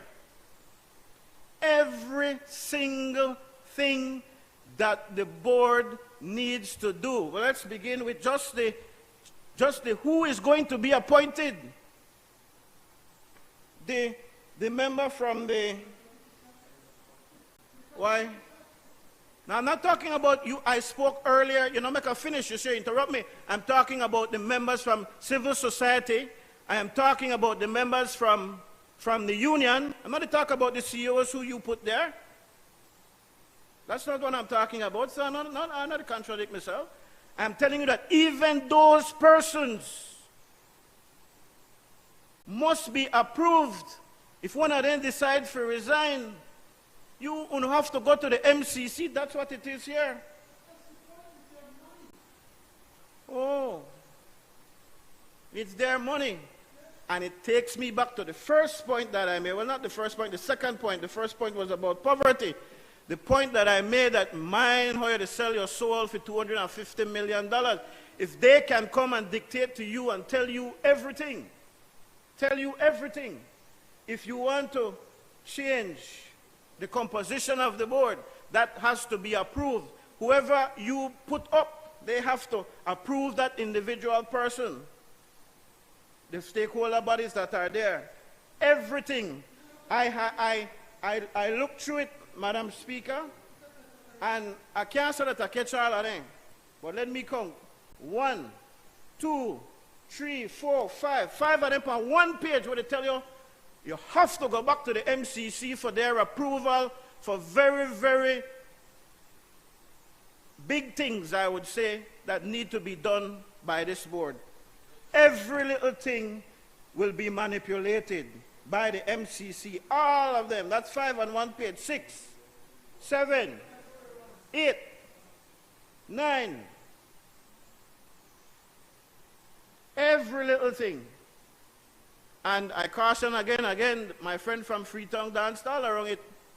I hope that this is not a case where they give us $250 million, because I've seen it done. I'm sure you have too. They give you $250 million, and then you only get, if you get half, you're lucky. The other half have to go into consultation, and who they say you will hire. They're American companies that will go try hire one of the Latin American countries or Central American companies in the South to try to do some of the work. But as Prime Minister says, it's their money. It's their money. But they're allowed to say, we did X, Y, Z for Belize. And I hope that you will respond and tell me exactly what it is that Belize has to do for this $250 million. Because not tell me that just free money. Not tell me there is no strings attached. Do not tell us again, sir. Do not repeat the lie that you lead such a wonderful government, that the Americans are so impressed with you and are so in love with you that they decided to give you $250 million. There is an agenda. Madam Speaker, I'll be kind because I know that there are other matters on the agenda. And I will tell you that there is no way we can't support it. It's free money. But let us not sell our souls, is my point. Let us be careful. Let us, if we can't look the Gifar straight in the mouth, make we look on the side and make we see there is anything in the environment that gives, in English, in high school, they will tell you, look for the context clues. Look for the clues around to make sure that we're not being expected to do something along the road that we might not be willing to handle. Thank you, Madam Speaker. No. Did you Prime support the Minister? bill? Prime Minister, Oh, go ahead, sir. I recognize the member for Fort George. Thank you, Madam Speaker. Madam Speaker, I wasn't going to say anything. Yeah, I am forced to do so because of the presentation by the member from Collet, Madam Speaker. And I must say, First of all, he took us in a geopolitical lecture. Yeah, I don't know if that's part of your doctoral program that you're doing right now. But, you know, if that's the case, then please leave that for the classroom, remember, right? Second of all, he tried to suggest that this program, this MCC, is something that just came about. But if he looks at the website, the MCC is 20 years old. It started in 2004. And the reason why Belize is now selected is because the MCC now recognizes that there is a government in place that is in line with the ideals that the MCC espouses.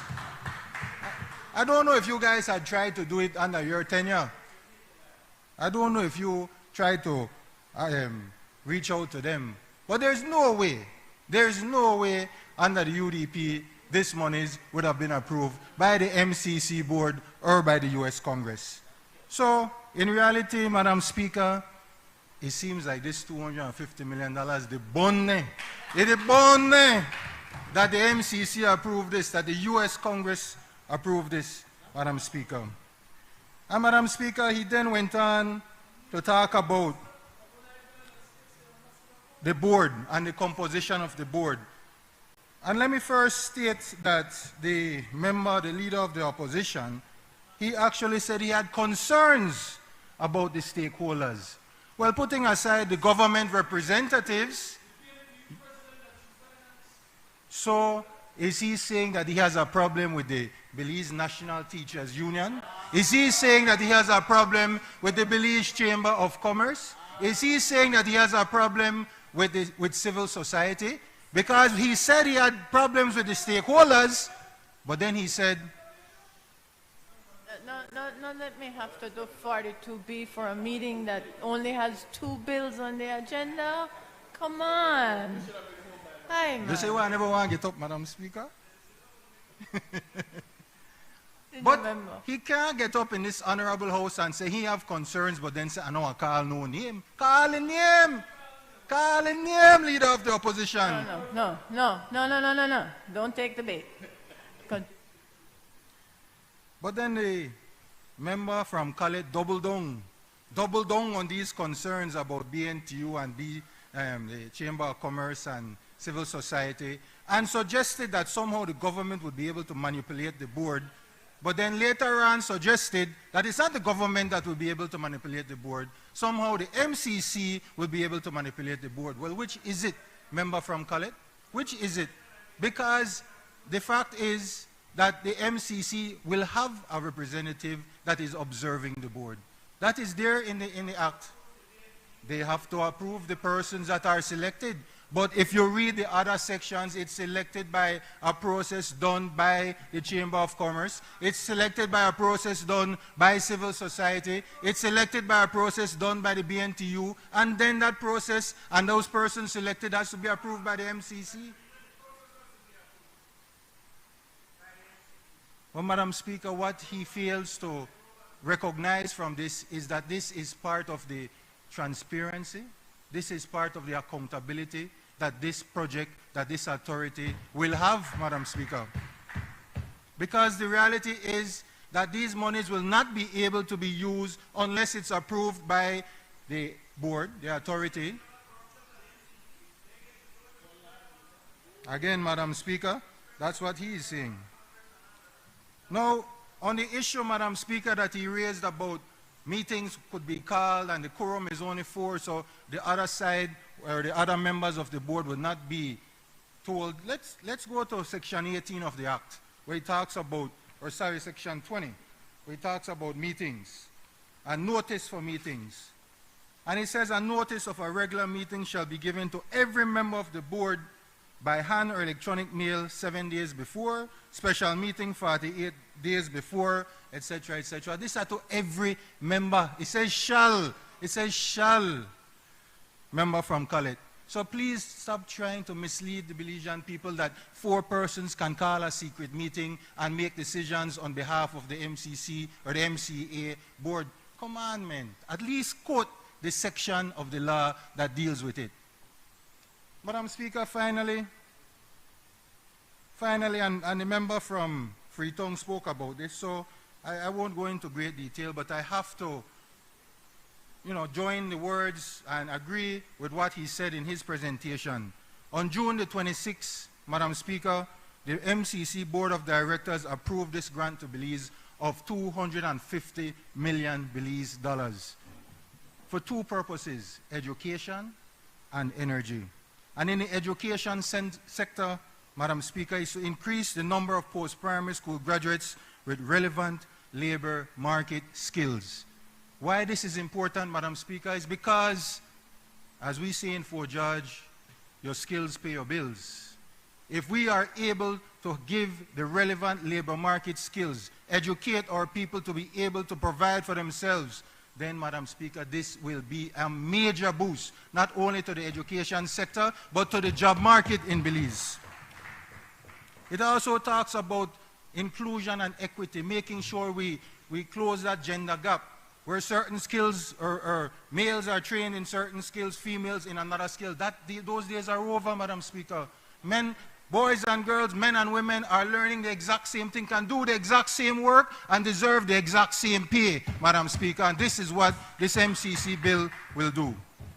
And finally, on the issue of electricity and energy, the purpose behind this investment is to lower the wholesale costs of electricity in Belize.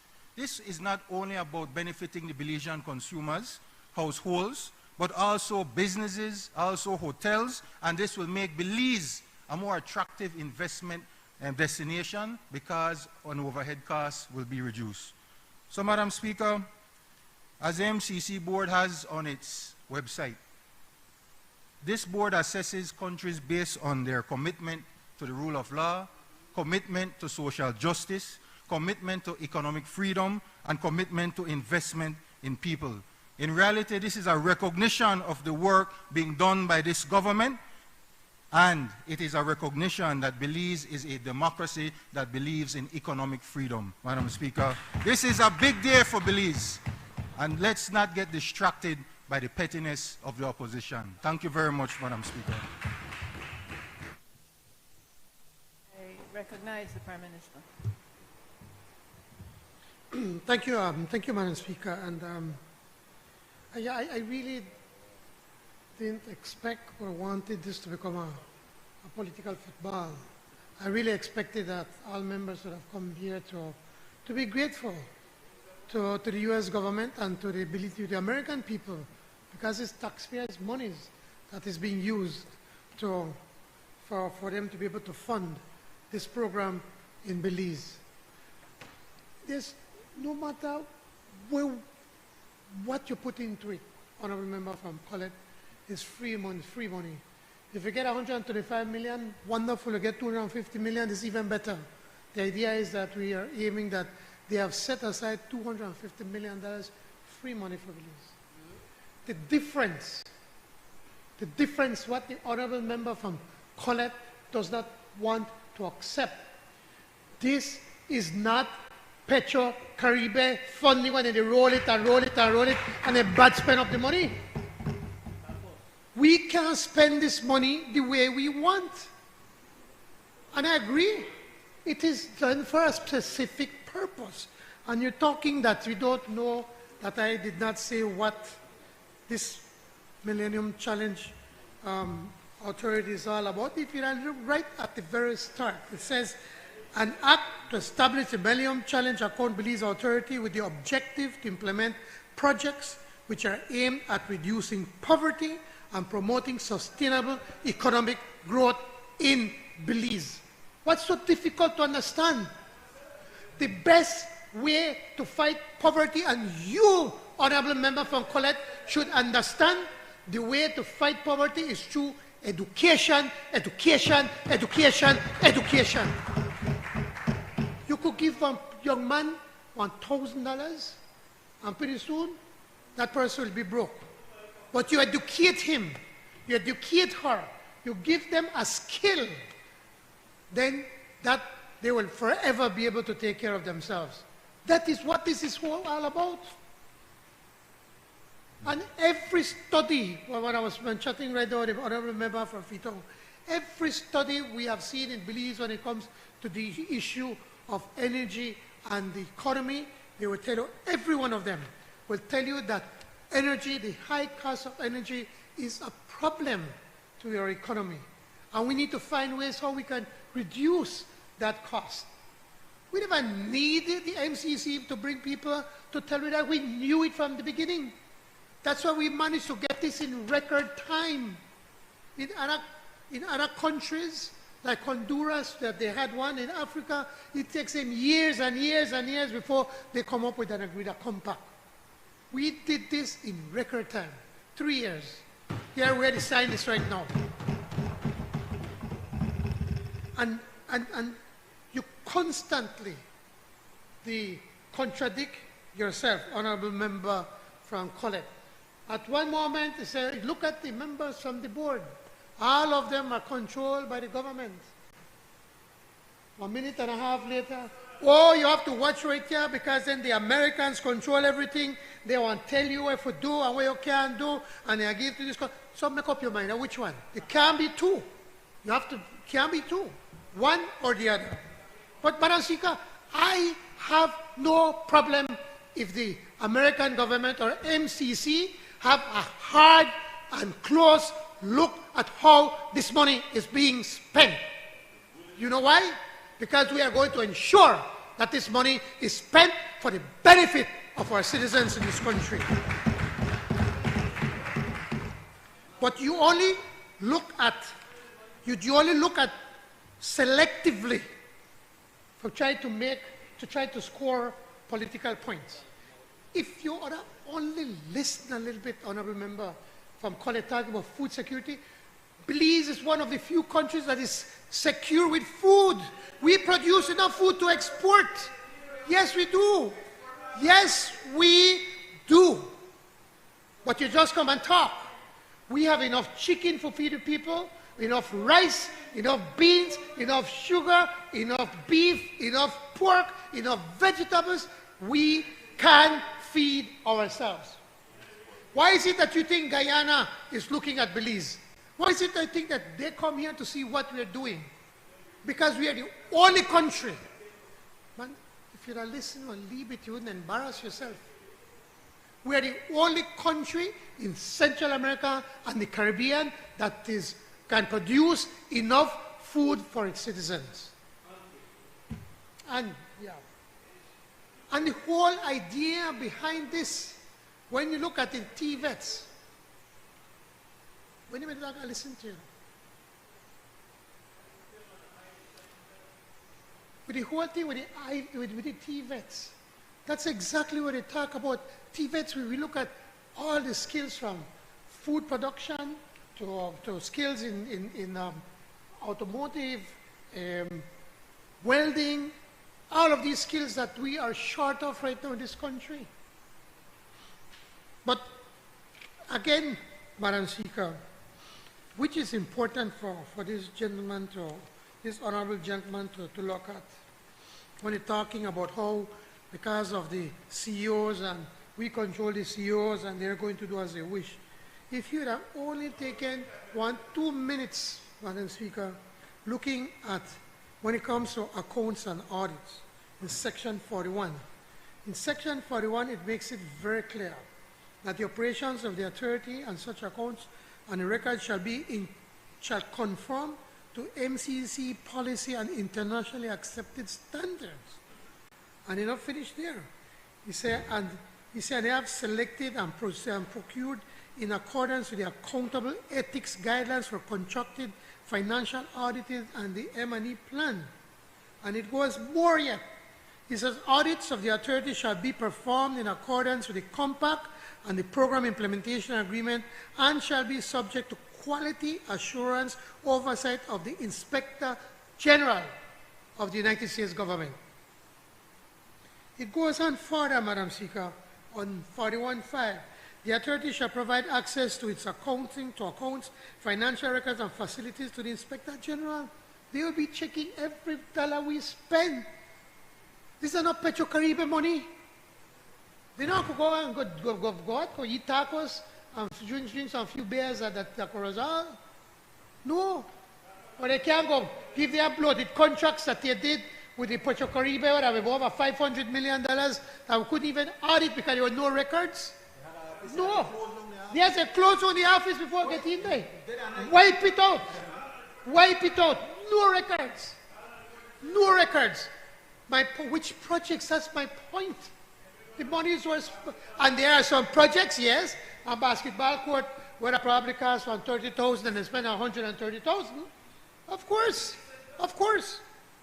We cannot, and this government will not stand for us to be able to waste this money when our young people, we have to ensure that our young people get a chance in being able to look after themselves when they become young adults. It goes further. It says, the authority shall, as soon as practicable, but not later than 6 months after the end of the financial year, submit to the minister any audit conducted pursuant to the requirements of the MCC, including funds accountability statement. And I know you say, aha, now give it to the minister, and then the minister don't do nothing.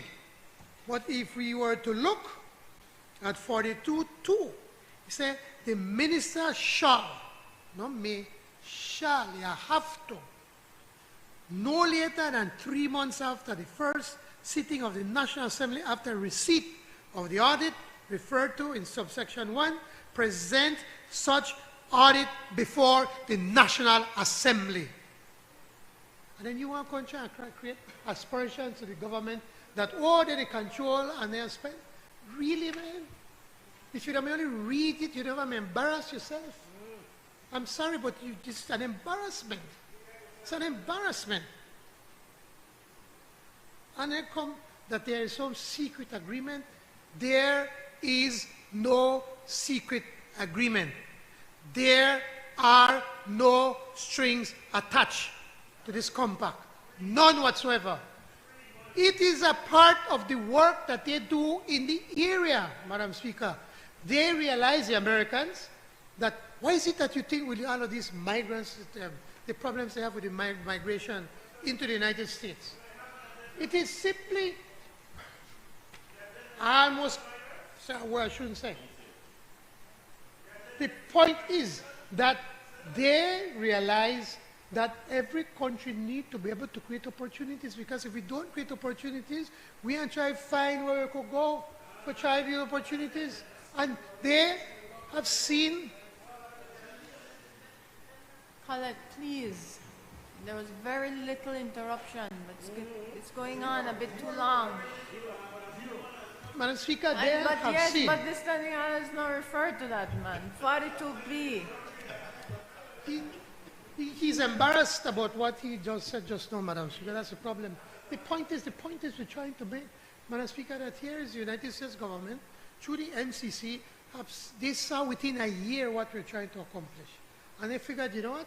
Right now, they took over a government that's bankrupt. Now we try to help them. And to the leader of the opposition, I mean, really, the biggest challenge that we have in this country, my brother, is that we have too little people for such a big country. 400,000 people could live in one district comfortably. And then so that when you run your electricity, you run it 120, 30 miles, and you could cover everybody. Look at Barbados. Barbados is the size of Hamburger's Key. So you run 100 miles, you pave 100 miles, you don't pave the entire island. It takes more than 100 miles from Dangriga all the way to PG. And when you have to run cables, electricity to one village where there are maybe 200 families, cost you millions of dollars to get there, when will those people ever be able to pay through their consumption for that? It will never happen. So it is the government have to step in with the taxpayers to be able to ensure that it can be done. That is the issue, and I'm disappointed that the Honourable Member from Colette no understand this. He was in the government for 13 years. He was even Deputy Prime Minister, for crying out loud. He should understand these are the challenges that we face. Maybe you should have schooled the leader of the opposition.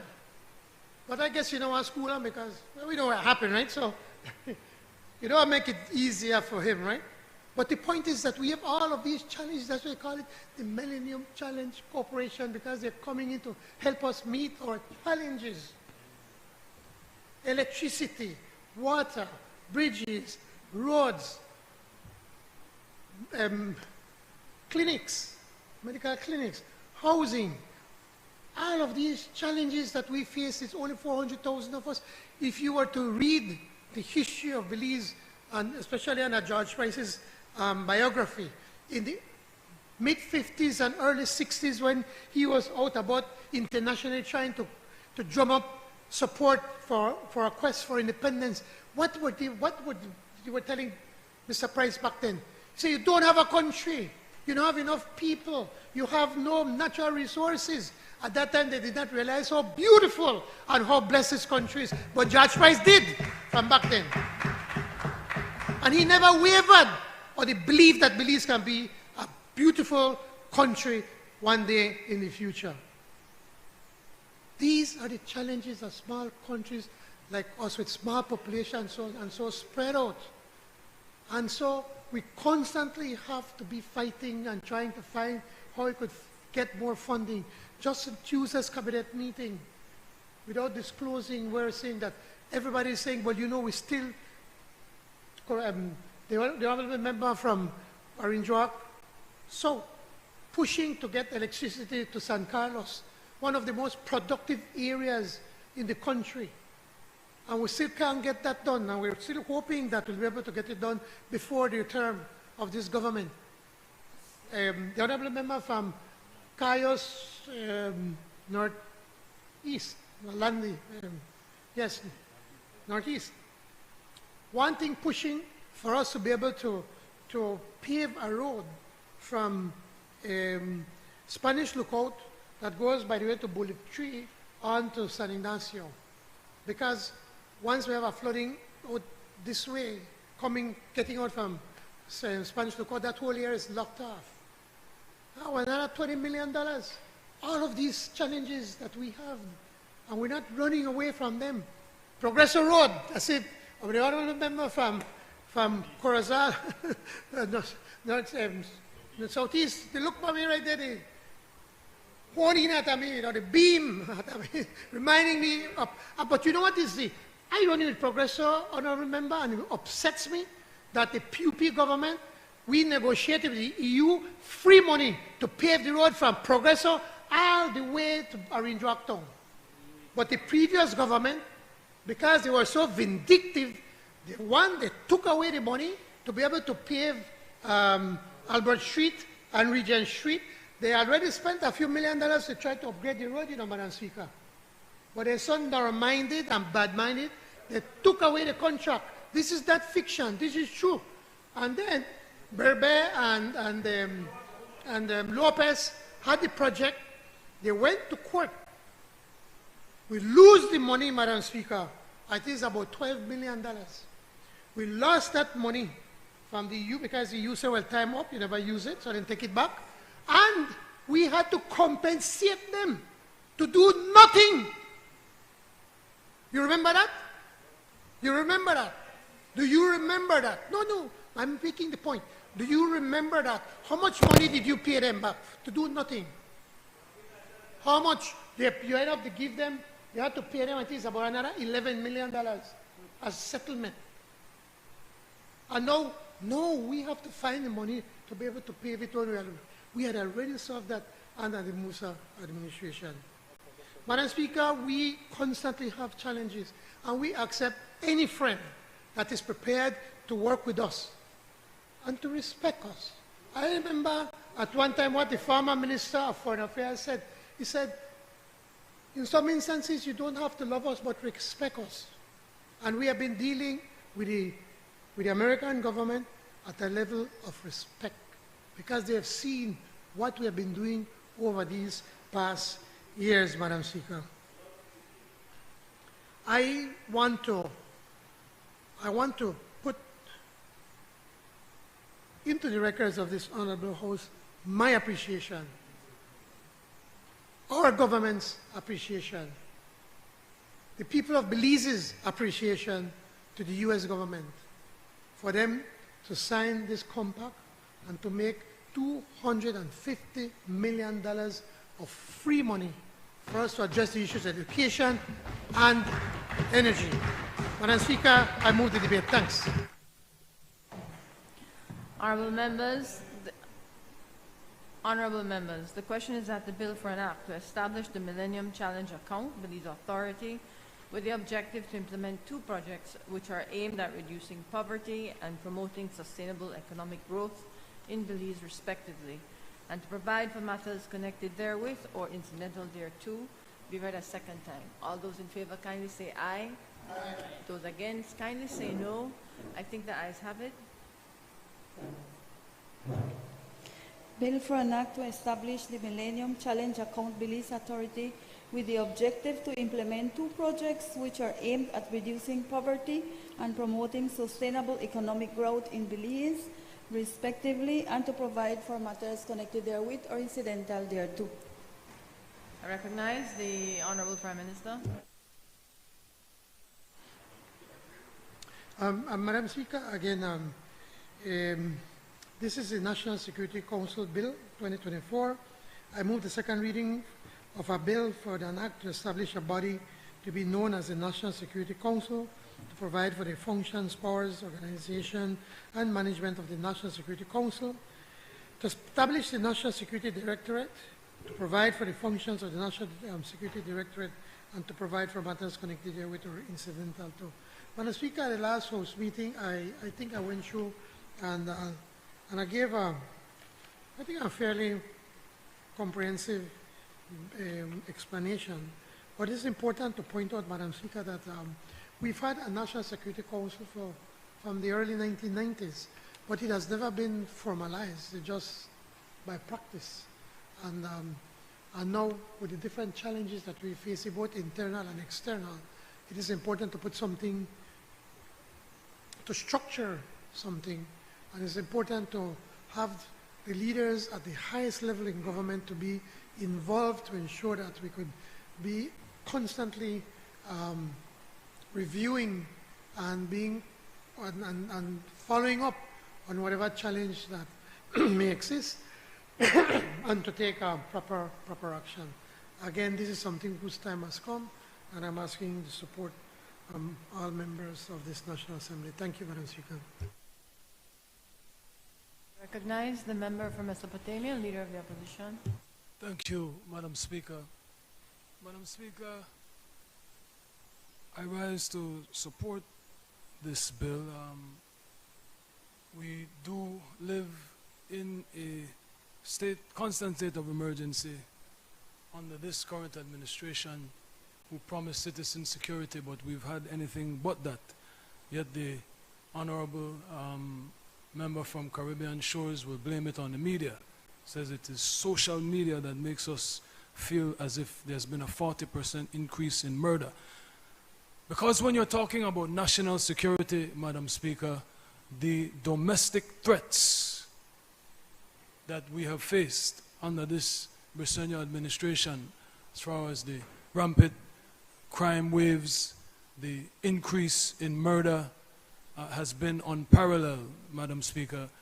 Never before, I can recall, certainly not during the 13 glorious years of the UDP administration, did the Commissioner of Police's house get shot up, sprayed with bullets, Madam Speaker, on the day that a state of emergency was declared. One of the criticisms that I always put forward to the public, Madam Speaker, is the fact that we never see the chair of the National Security Council. And who is the chair of the National Security Council, Madam Speaker? That would be the Honorable Prime Minister. He has a hapless Minister of Police, waste of time, Commissioner of Police. They both should go. Both of their expiration dates have come. And I always would implore the Honorable Prime Minister to come forward and speak in the public and let the people know. Let the people know that your government is committed to their security.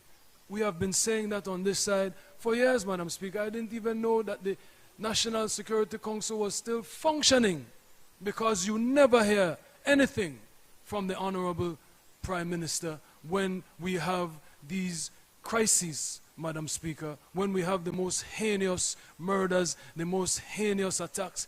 Just the other day, the Roaring Creek police station was sprayed with bullets. And a short while before that, a Roaring Creek police officer was gunned down, Madam Speaker.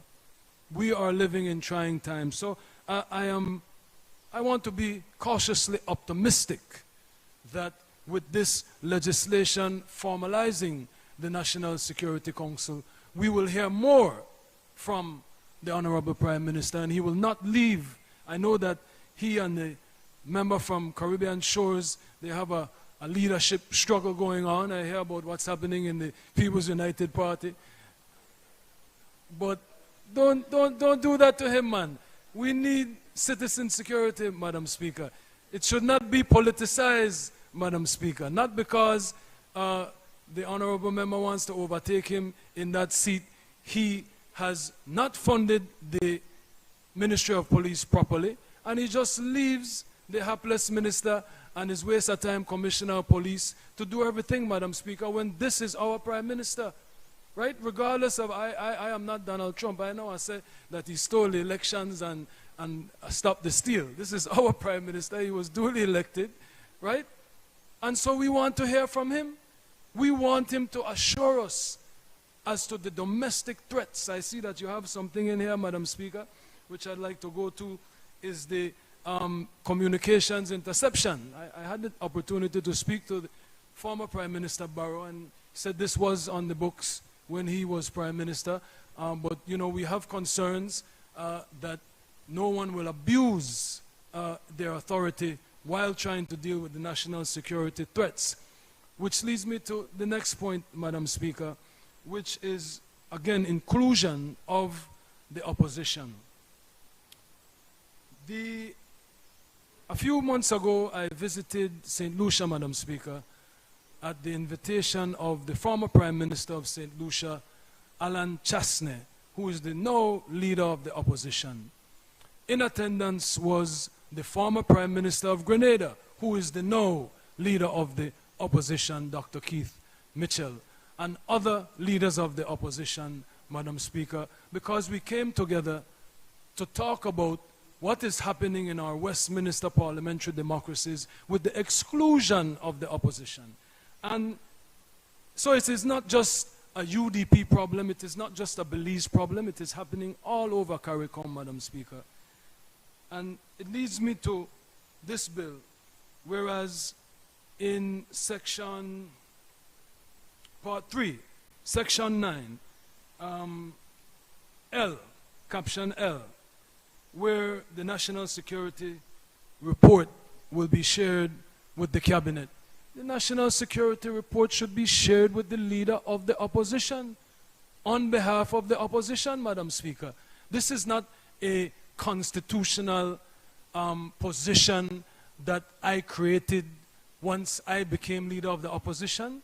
This is enshrined in our institution, Madam Speaker. The role of the leader of the opposition, the role of the opposition, the government in waiting, is enshrined in our Constitution, Madam Speaker. When the Honorable Prime Minister wants to appoint someone to the Supreme Court or to the Court of Appeals, he has to write me and consult by the Constitution, Madam Speaker. So all I am saying is let us be consistent with what our founding fathers and mothers, but the framers of our Constitution envision when it comes to the role of the opposition, Madam Speaker. The opposition should receive a report of the national security, Madam Speaker, and as well you go to section 10, where it talks about how the Director General is appointed, Madam Speaker. If a Supreme Court, if the Chief Justice requires that the Prime Minister consult with the leader of the opposition, I would ask that that be done for something as important as a Director General who now will be able to ask for warrants to intercept communications of the citizens of Belize, Madam Speaker. Well, maybe you could point me to that, honorable member from Collett, but the Director General will be given enormous power.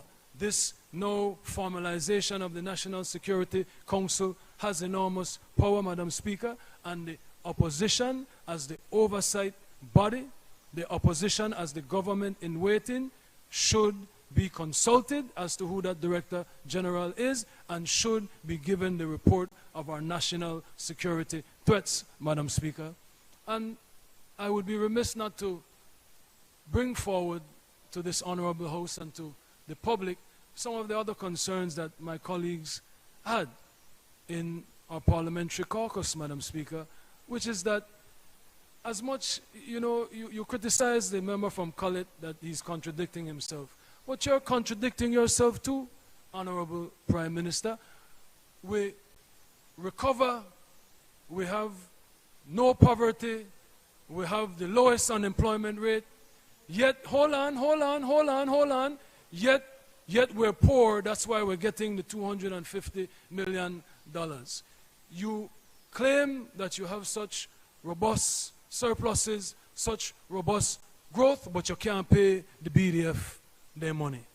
But you could find money now for this position of the Director General, what you'd be paying this person, when really you're the Commander-in-Chief. You are the chair, right? You already have Ambassador Leslie, the CABSEC, there as one of the board members. What are we going to be paying this Director General? And I hope that it won't be the Director General that will be doing your job. Because I know you're the designation man. You like designate everything so everybody else could carry the bucket of, I don't want to be unparliamentary, Madam Speaker, but we hope that you will be doing your job as Prime Minister and everything will not be put on this Director General, Madam Speaker, and it will not just be another bureaucratic quagmire, Madam Speaker. And the last thing, Madam Speaker, is while we understand the need for secrecy when it comes to national security and the threats that we face externally and internally, Madam Speaker, I do believe there has to be a level of interaction, communications interactions with the public. The Commissioner of Police, there's not a mic, there's not a media host that he doesn't love. He's always talking and talking and talking. Whether it makes sense, that's neither here nor there. But we would like to see from the National Security Council, I prefer the Prime Minister, but we have not heard anything from the National Security Council in the last 4 years, almost 4 years of this administration, Madam Speaker, when all of the different internal threats that we have been having, Madam Speaker. I remember when the Right Honorable Dean Barrow was Prime Minister, and we would have these crime surges where we had to have state of emergencies and the murders were increasing. The Right Honorable Prime Minister would call a press briefing with the National Security Council and face the nation, Madam Speaker. So we hope that the Prime Minister will not pass this off to the CABSEC and to the Director General and not face the nation. You were elected to lead this country. Honorable Prime Minister, we expect you to lead all the time. Thank you, Madam Speaker. I recognize the member for Caribbean Shores. Thank you, Madam Speaker. Madam Speaker, I rise to make my contributions to this very important bill, the National Security Council bill. And as the Prime Minister rightly pointed out, it is a bill that is long overdue, considering we have not had a National Security Council from as early as the 1990s. And so when the leader of the opposition speaks about hiring a director, I don't know where he lives, but we've had a director in place. He has been budgeted for every year. All that we're doing at this very moment is formalizing and enshrining in our legislation this extremely important arm, this extremely important body, which is the National Security Council, like I said, has been around from the 90s. And so there's nothing new, there's no new budget that is being created. It is merely giving teeth to this very important arm, and on behalf of the Ministry of Home Affairs, we fully support this bill. Madam Speaker, just to answer a few issues raised by the leader of the opposition, he spoke about leadership. But the cute thing about leadership and being a leader, Madam Speaker, is that you have to have somebody that follows you, somebody that believes in your vision, somebody, anybody at all in the UDP to believe in what you stand for. Madam Speaker, the current leader of the opposition is properly despised within his own party. Who would have ever thought Yellow Man would have turned on the leader of the opposition? Who would have ever thought that the mob, Juliet Timbrell, would have turned on the leader of the opposition? All the Fat Joe's parties, all the P. Diddy parties, the DJ Khaleds, none of that ever amounted to anything because he is a worthless leader. Madam Speaker, my brother Philip Willoughby is sitting right up there. The leader of the opposition turned the Lord of the Rings. He want back the ring. I can't believe that he has the nerve, Madam Speaker, of leadership when absolutely no one, not even the member for Cult. I'm surprised you're here. You're not part of the official boycott, because the only boycott happening is they're cutting that boy. Nobody is supporting him. And so, Madam Speaker, it is very strange that he would even want to venture down a discussion on leadership when in fact he has no followers at all. He also, Madam Speaker, spoke about crime being out of control like never before. Madam Speaker, I don't invent statistics.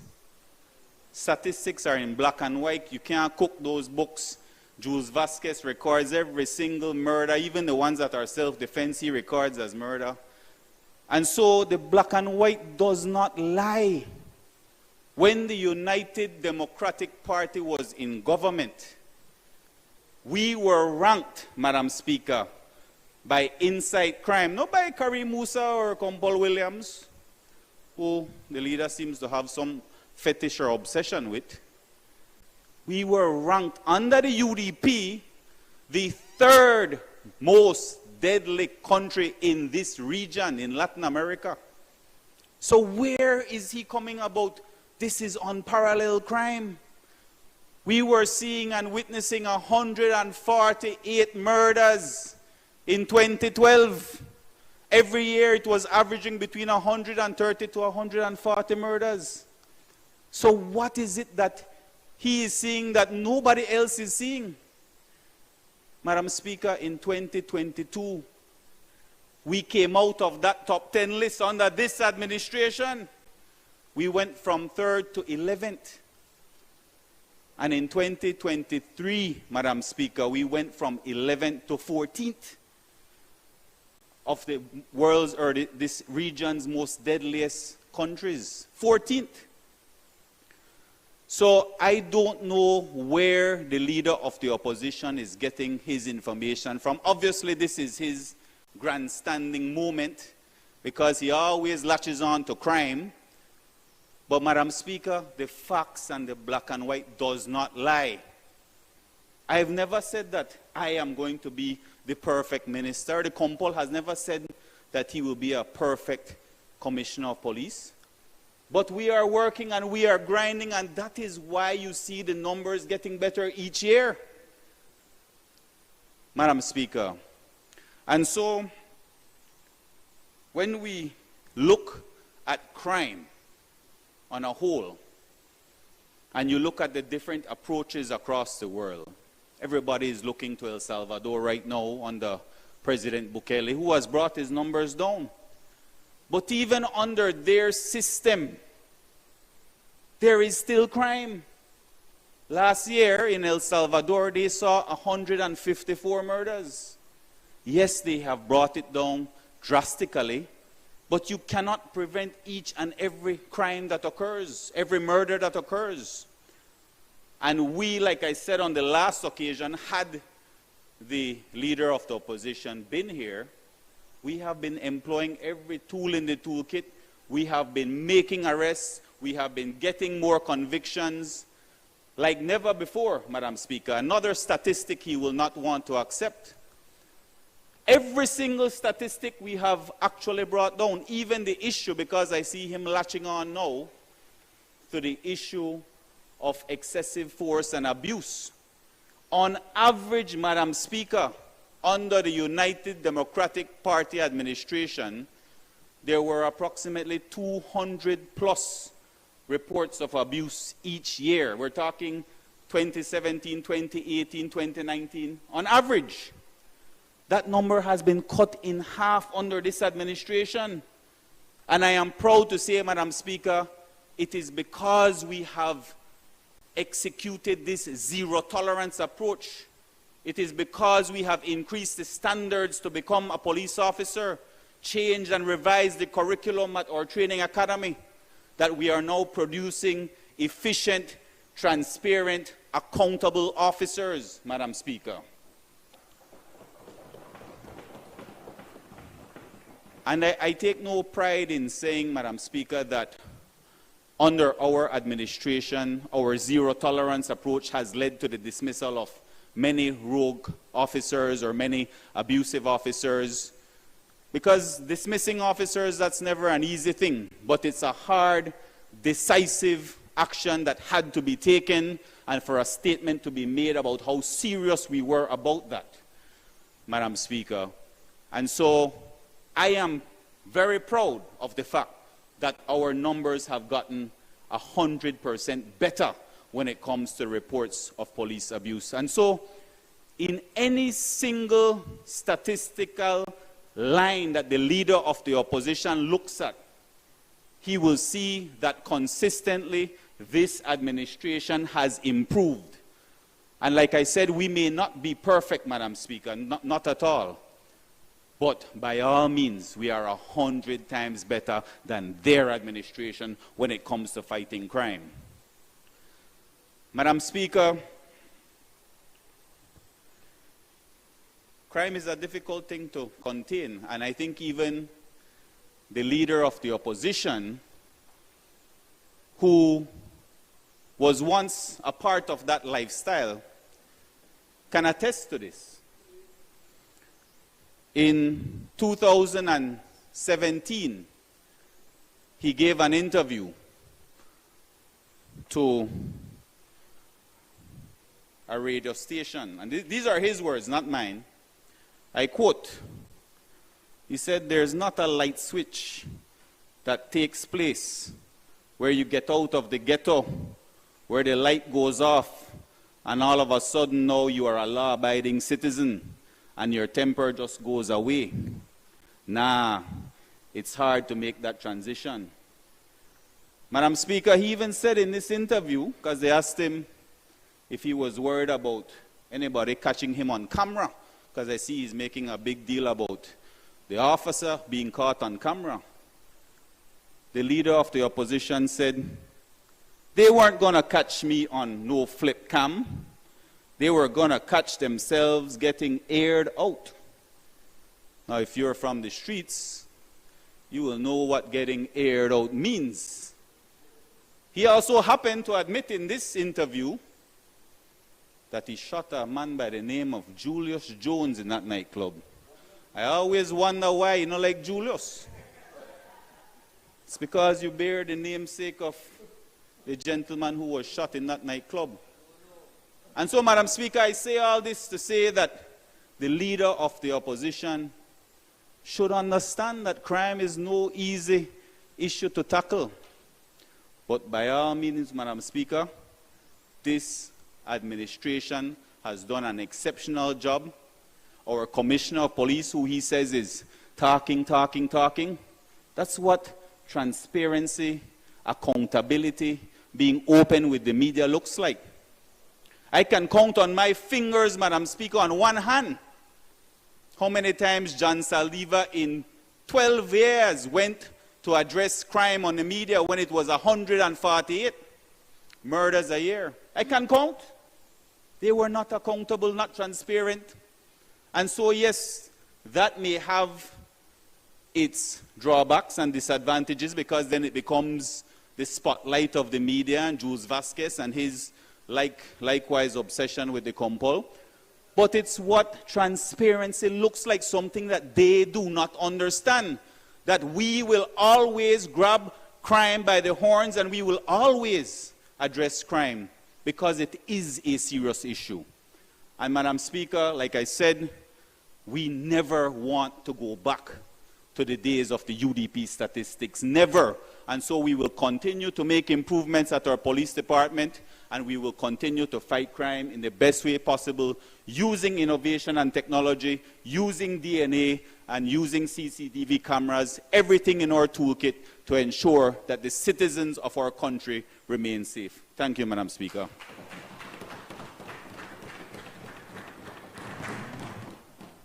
I recognize the member.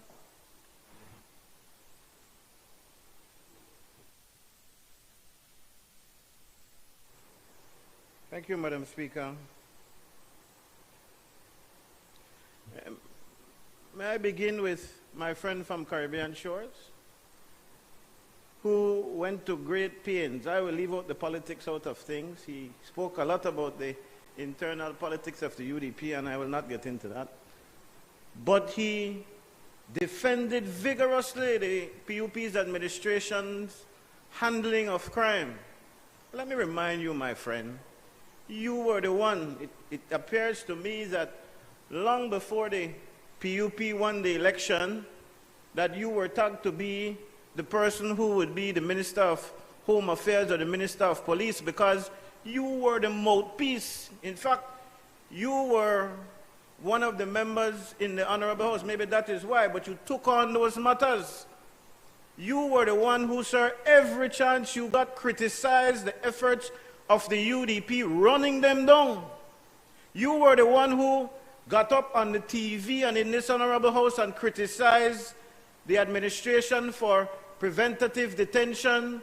You were the one who criticized the administration for declaring states of emergency. You were the one who said, sir, it would be really easy for the problems of crime to be solved. And now that the shoe is on the other foot, I think my friend from Freetown hit a gold mine earlier when he spoke about opposition expectations, because clearly when he was in opposition, he felt it was so easy to do. Back then, you and Chester never bally like one of the bally now. Used to run him down. Used to say that was UDP licky. And you criticize every single measure that the UDP put in place in order to curb the crime. And then when you became the minister, what happened? You put in place some of those very same measures. In fact, I accuse you, sir, of not having an original thought of how to deal with crime. You basically agreed with us just now that the National Security Council has been non-functional under your watch. Well, certainly we have not seen any kind of reports.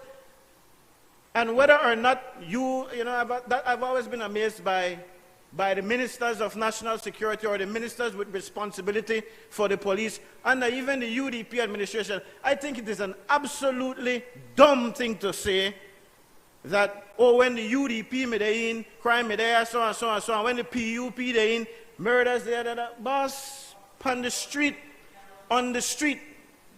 and in the minds of people, there is a major concern about security. So you and your commissioner could come with all the fancy talk of statistics, this, the down, that, the down. Even when the UDP was in, I felt the same way. Nobody want to hear that. People want to know that there is safety. So your justification, your okay today, is that, well, why? Never as bad as when the UDP made it in. A resident of my constituency got raped right in front of my office in the wee hours of the morning last week. The police camera, they're right up there.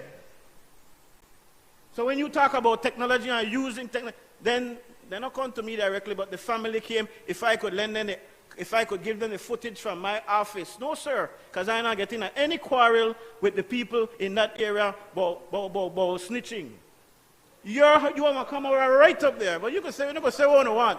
I have to live there. And I go there every day. My camera is, and this is how the rank and file people of the country feel. You can say what you want.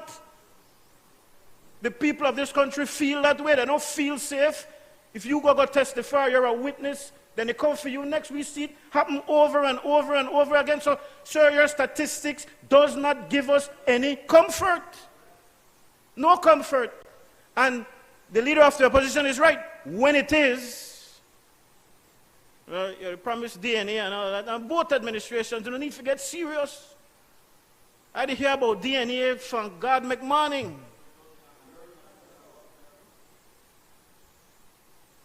This is exactly why we are saying we don't know if the council exists, because I have never seen, at least under the UDP's time, whenever there was a murderous spate in the city, you would see the Prime Minister come and you would see the BDF presence on the street. You would get some hope. The citizens got some hope that something is happening to fix the problem. But you never even show your face as the minister, much less the council, the Prime Minister, who is the chairman of the National Security Council. So you're saying this council was in effect all along. You should be ashamed to admit it. So if all you're doing today with this bill is to finalize something that already exists, that's what you're saying? Well, the truth is that this don't fail then, because if this is in effect, and this is now one of the big strong measures that you're going to put in place in order to make citizens feel more secure, then it's a waste of time.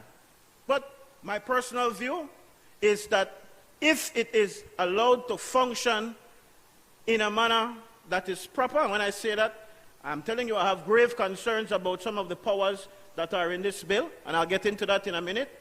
But if the council operates in the manner in which it should operate, then it is a good thing. The council being fully functional, being fully transparent, being fully accountable is a good thing. But I really, really wish that you would take some ownership. I have never heard you say, as the Minister of Police, I've never heard you say, boy, we're going to have a serious problem here, how we are deal with this, consult with the stakeholders and so on. All you do is beat your chest and talk about how good a job you do and your commissioner does. And that don't play any role with the people of this country, because we do not feel safe, sir, and it is your responsibility. You got up in this house, you got out there on the media and told everybody it's simple, it's easy to solve the problem. You remember? You did that. You did that. The record will show that you did that. And now when you're in the position, well, at least less murders. No. Oh, bring back this thing like a scratch record that the police move from number 3 to something in terms of the... No, but the people on the street don't want to hear that. The people on the street want to feel comfort. The people on the street want to feel secured. I want to know that I could go up on my office on Antelope Street and there's not the scare of a gunshot. At least 3 people have been killed right in the vicinity of the area there.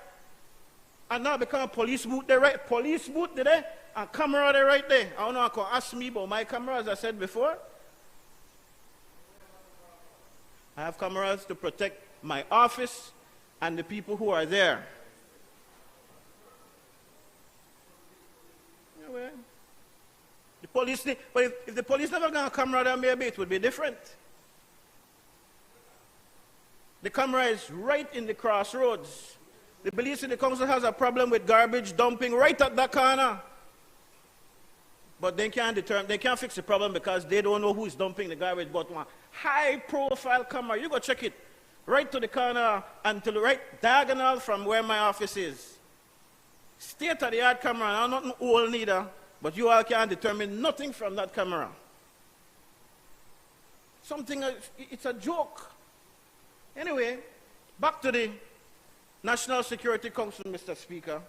I have concerns about the fact that this bill seems to give some tremendous sweeping power. You know, I asked the Prime Minister if this had something to do with the whole American gift, because the way how this set up, almost like somebody to try get a serious amount of power to do certain things, and to me, it want to look like then they try to puppetize the Prime Minister. You know that's not hard to do, so. The bill allows sweeping powers to the Prime Minister. It allows sweeping powers for him to appoint the Director General. One of the areas already raised is that of communication interception. And when I asked, they told me this is already happening. Well, I am concerned. I'll give you a little reminder. Last budget debate earlier this year, it was in March, right? Huh? Exactly. Thank you. The Prime Minister in his rebuttal actually called over to he is the Minister of Immigration, and there's nothing illegal in what he did, as my friend from Lekai told me. That's the man ministry. He is the Minister of Immigration. The Prime Minister actually called over to the Ministry of Immigration and got my departure and arrival records in order to make a political point in the debate. It's not illegal. No, but my point, that's not my point. My point is, and if you want me to be crystal and clear and honest with you, I don't believe that you are of that nature. I've known you a very long time, Prime Minister. But we don't make laws based on who hold the position at the current time, you know. These pieces of legislation, once we enact them, sometimes can come back to bite us in the rear and can haunt us. If you could give the Director General or the Directorate an instruction, in fact, the bill refers to that the Prime Minister could give a very specific instruction to the Director General and tell her, go inquire into that. You might say, well, yeah, that's good, until the Prime Minister has his own agenda, and he has a political agenda. And I gave the example, which may be a very lower level example in terms of what he did in terms of my immigration, my travel record. But he did it because he wanted to make a political point. Now imagine if the election is at stake and the numbers are right there, and this is what is going to make or break the case for a party to become the government, and the Prime Minister has that kind of power. Hey, you have sat here, my friend, a long time, and you know that there were many days. You know, I watching over there, you know, but they laugh up on you know, glee, especially the newer members. Yeah. The pendulum go up and down. The UDP enjoyed sweet victories. There were times when the PM was sitting over here, or even my friend from Freetown was sitting in the chair over there, and it was a big joke when the man they said, "Oh, call the election now." And every time they call the election, they get slaughtered. Just like wanted to try discuss now about Toledo East. My point is, not get too happy, you know. Pendulum swings up and the pendulum swings down. So we have to make sure that we put legislation in place that is good. That is good. There seems to be very heavy penalties for anybody who decides to breach any of the business in the directorate or on the committee. So it's top secret. So you want to try, and I understand the need for secrecy. on these matters. These are very important matters. These matters could really make or break the country in many respects. But the penalty is $50,000, or what is it, some kind of 5 years imprisonment. You make it so difficult for anybody who recognizes that wrong is happening in the entity to whistleblow. Nobody wants to go. In fact, the whole nature of how you do it, the inspectorate, the directorate cannot be investigated without getting a high court judge. So you're making it untouchable. And I understand the need to keep it at a level above the fray. But at the same time, these measures are the very same measures that will cause the corruption to seek in, that will cause the political interference to seek in, that will contaminate the very same things you're trying to save. So I want to ask you to give some consideration to that. As I said, Madam Speaker, it is not a bill that I don't think is necessary. I think we do need a National Security Council. And with the criticism that you should have done it a long time ago, because it was active. You always talk about what happened under the UDP. Well, under the UDP, the National Security Council was functioning. You can argue that there was not the kind of legislation that you have now to actually give it a legal standing, but you cannot deny that the National Security Council was in full effect. In fact, I remember the late Michael Young was one of the main players in terms of the National Security Council under the UDP. So, it's not a bad thing. That's what I'm saying.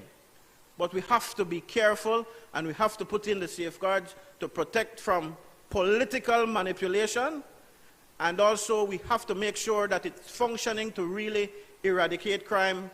The first order of business, if we are going to be serious about eradicating crime, is owning the problem. And that's why I had such issue with what the minister had to say. Not with the minister, he's my friend. But I have issue with what he has to say. He never takes ownership of the problem. And that is how we are going to solve this problem, by taking ownership of it and collectively attacking the issue. So if we are serious about doing that, then this will work. And I believe that it needs to be toned down in a number of ways. I discussed some of them with the Prime Minister over the break. I don't know that any kind of change is going to be made, but as the member from Caribbean Shore said to us in one committee meeting this morning, things are never really ever written in stone. Even when it's passed here, we can come back and we can make changes. So I pray for the wisdom of the government side in ensuring that we make the kinds of changes that will make this piece of legislation better. Thank you, Madam Speaker. I recognize the member for Corozal Southeast.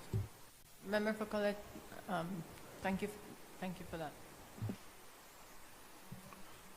Thank you very much, Madam Speaker. I rise to make my contribution on this very important legislation, Madam Speaker. And I'd like to just briefly refer to a couple notes that I've made, some of them in response to the erroneous message that the member for Colette and the leader of the opposition commented, no? Madam Speaker, one of the first things he said that is not true, where he said the NSC was functional under the UDP. That is completely wrong. The reports we got is that, one, there were hardly any NSC meeting under the UDP. There were hardly any meeting. And the few times they called the meeting, there was an NSC meeting, John Saldiva was never in attendance. That is in the record. And you have not said it. You should have said that. You should have known that. But clearly you did not know, and you commented something that was erroneous.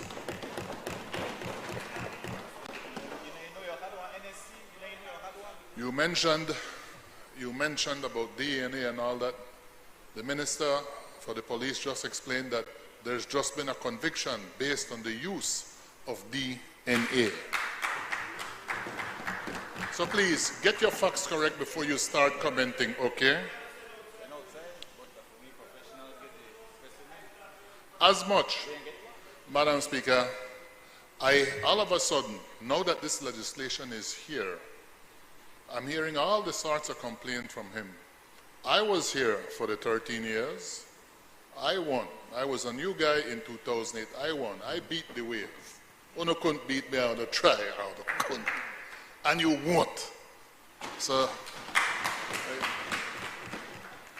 and I never one day heard you complain about crime or NSC or any such thing. You never one day said that in here.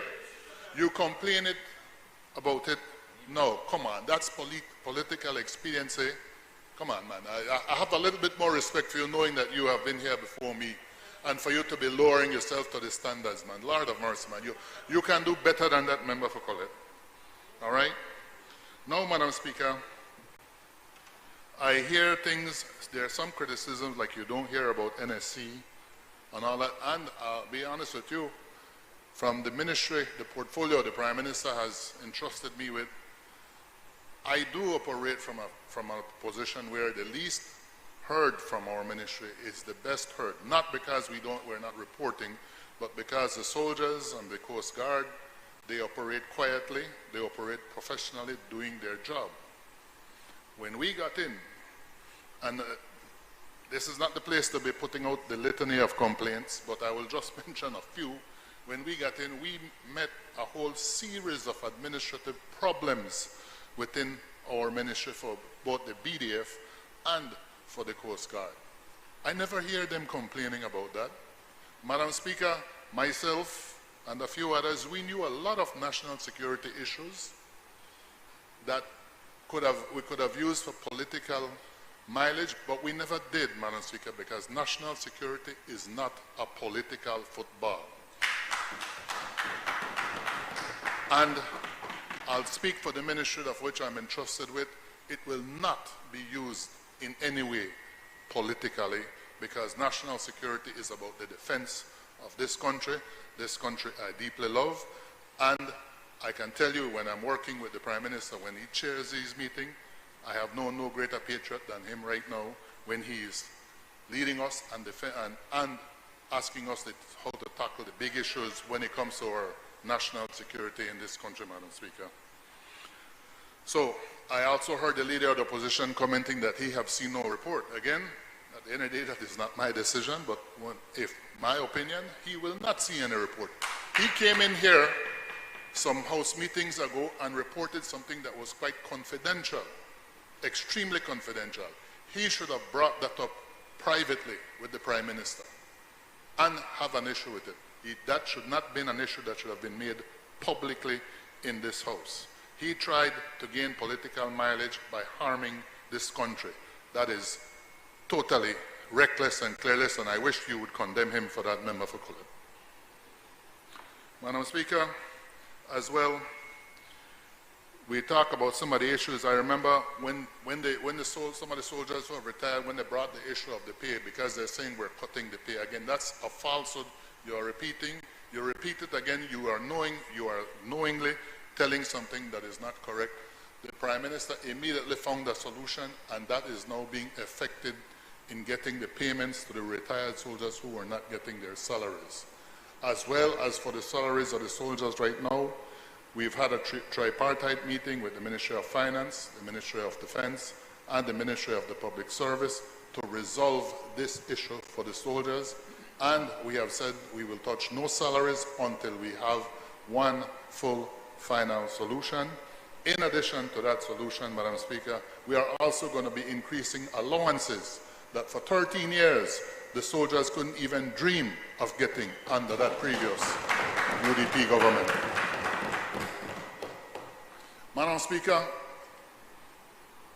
under our tenure, under our time, and thanks to the support of this Prime Minister, thanks to the support of our colleagues, we built a proper forward operating base in Sarscoon. We didn't do it under any pressures from anyone in the civilian world. We did it because it is the professional thing to do.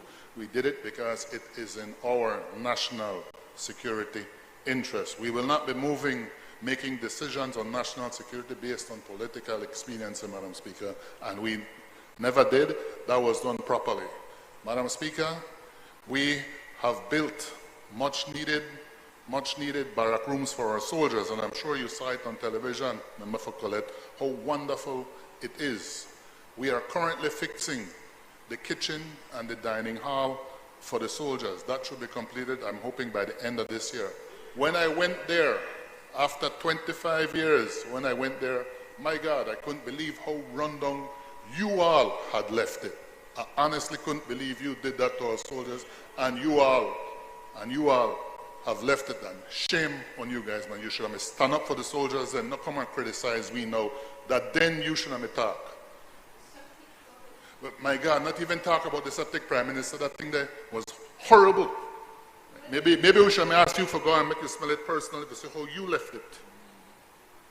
Madam Speaker, not much more to say because the Prime Minister covered it well, and my colleague here. But, Madam Speaker, one thing I can tell you is that under this Prime Minister, we now have regular NSC meetings. I know I'm giving out any of our secrets, and we tackle the problems head on. In our ministry, Madam Speaker, we don't publicize most of the work that we don't, not because we're not informing the country, but a lot of our work has to be done under confidentiality. They say discretion is the better part of valor, and our BDF soldiers and our Coast Guard sailors operate under that mantra, Madam Speaker. So that's why sometimes you don't hear of it. But if you always notice, Madam Speaker, whenever this country is under any sort of threat, be it internal, external, or from Mother Nature, who are the first department they call on?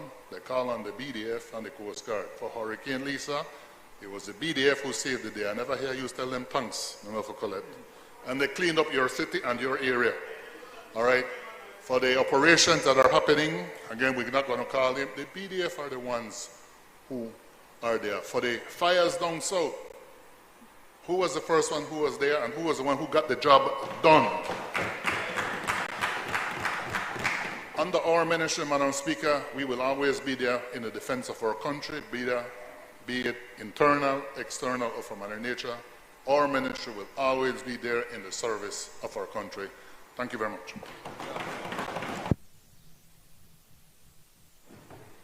PM?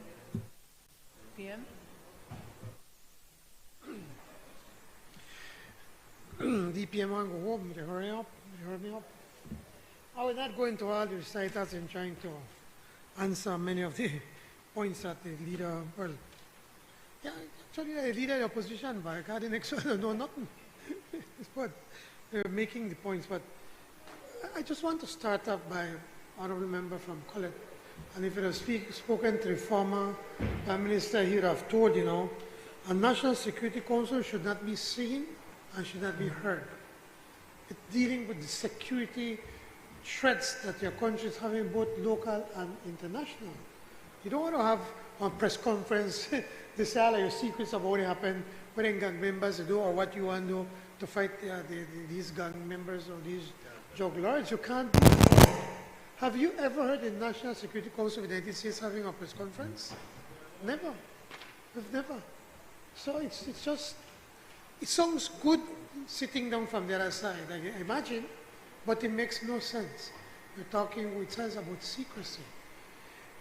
There's really no real powers in the National Security Council for the Directorate. The Director General, Madam Speaker, all he or she would do is collate information from the police department, from the BDF. He or she can't go and tell the police, oh, go and do this or go do that. They have no such powers. All they have to do is to get information so that they can inform me or the Prime Minister as the chair for the NSC, or two, to be able to provide the necessary reports and information for the National Security Council. Now I know that the honorable member was, the honorable member from Colette was trying to create some issues on the issue on 16.1, where he's saying that when necessary for the carrying out by the Directorate of its function, the Directorate believes it's reasonable grounds for a warrant to say about the issue of interception of communications, wiretapping. Well, I want to make it abundantly clear. That is not happening under this government. I want to make it clear. The Americans have offered to give us equipment, but I don't think it's something that we want to go down that road. Because again, because it's important to ensure that people believe and feel like they could speak freely within their loved ones or business or whatever it is. But there has to be exceptions that you can go to the telecommunications. It's your government that passed a law that you can go to BTL or to SpeedNet and say, we want to intercept calls from such a number because they believe it's being used to commit a crime. Your government passed that law. All it is saying now here now that the Director General can ask for it, but he or she can't go straight to do it. What is the process? They have to go to the DPP and then make a case to the DPP to see if we want to intercept a number for prayer. It's not in here. You don't find it here because it refers to, he said the Director General may, in accordance with the Interception of Communication Act, request interception of communication. So I sent this message to the Attorney General to explain to me. So what he's saying, using the Interception of Communications Act that your government passed, then that person would have to go to the DPP and say, you know, these numbers, we believe that they're using it to commit crime. And so he or she have to make that case. If they do not convince the DPP to do that, it ends there. And the DPP said, no, I'm not convinced, I'm not going to do it.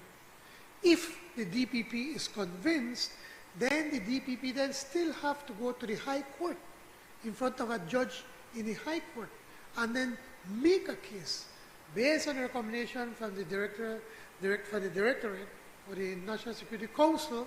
We need to do so and so and so, and then that judge will then determine whether it's to be, if they are to do the interception or not.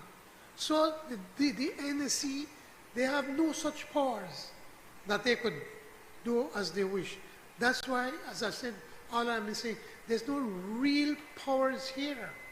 It's more about getting the information and organizing and making sure that we have timely information.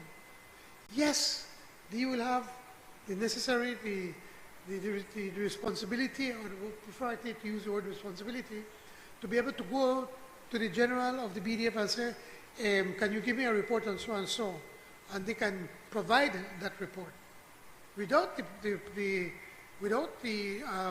permission of the minister or the CEO, they can go to the Commissioner of Police. But that person cannot tell the Commissioner of Police what to do. That person cannot tell the General or the Coast Guard what to do. We get information so they could inform the chair of the National Security Council and also to the members of the National Security Council. I know the leader of the opposition tried to make a case about having the leader of the opposition get access to these reports.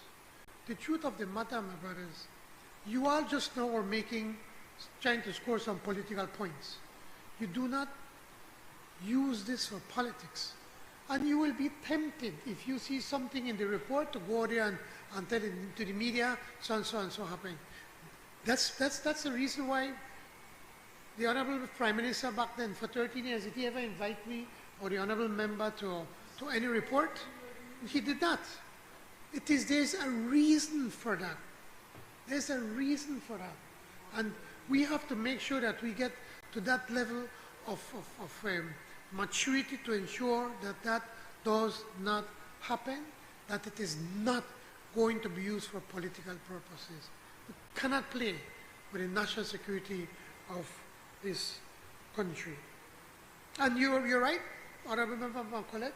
I always remember the late Polo Brisenia, my uncle, used to tell me, say, when he used to go to cabinet, he always remind people in cabinet, they say, you're not going to be in government all the time, you know. There's going to be a time you're going to be in opposition, so make sure that laws that you're passing, they're laws that you also could live with when you are in opposition. So we are conscious of that.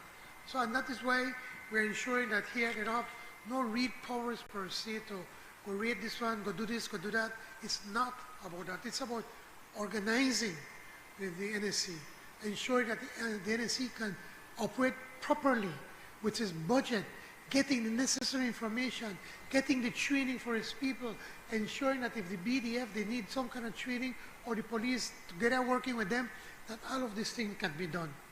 All we're doing is strengthening our ability to protect this country more than ever. That said, Madam Speaker, again, disappointed that we had to turn this into political football, but again, once again, ask the support from all members for this bill. I move the debate. Thanks.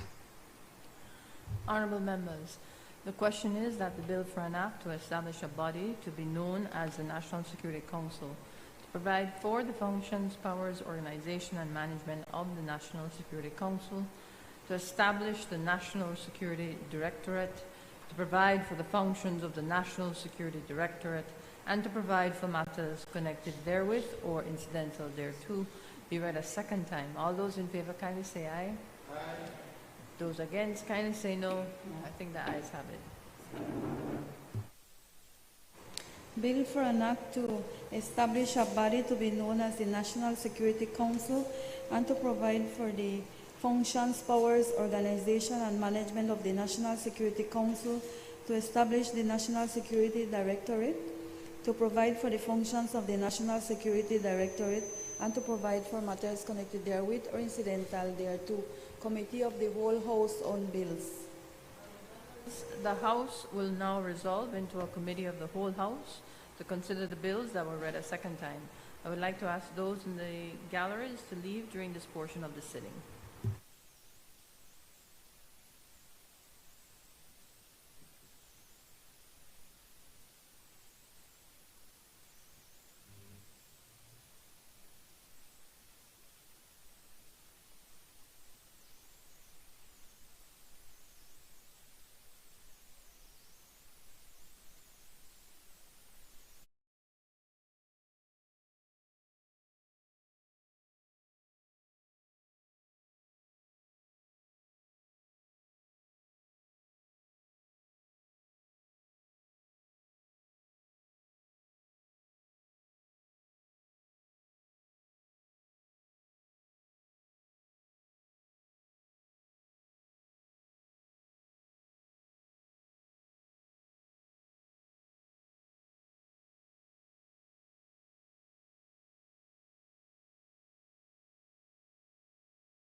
Bills for third reading.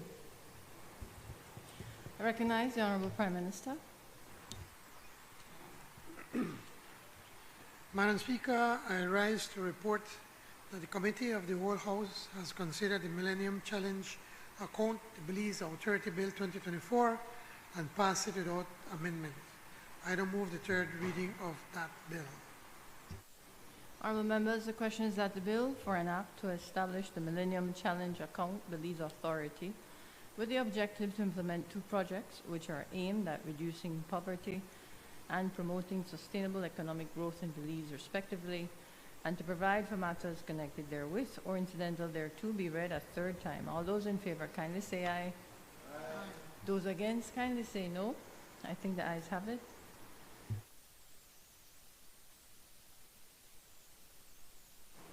Bill for an act to establish the Millennium Challenge Account Belize Authority with the objective to implement two projects which are aimed at reducing poverty and promoting sustainable economic growth in Belize, respectively, and to provide for matters connected therewith or incidental thereto.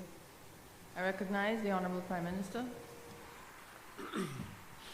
Madam Speaker, I rise to report that the Committee of the Whole House has considered the National Security Council Bill 2024 and passed it without amendment.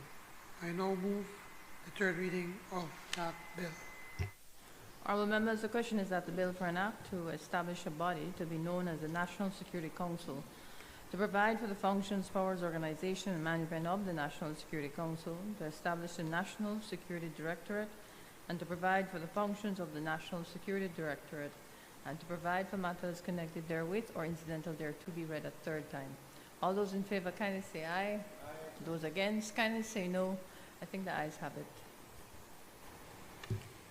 Bill for an act to establish a body to be known as the National Security Council to provide for the functions, powers, organization, and management of the National Security Council, to establish the National Security Directorate, to provide for the functions of the National Security Directorate, and to provide for matters connected therewith or incidental thereto.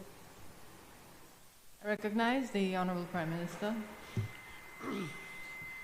Madam Speaker, first of all, please allow me to congratulate Ms. Petch as the acting clerk.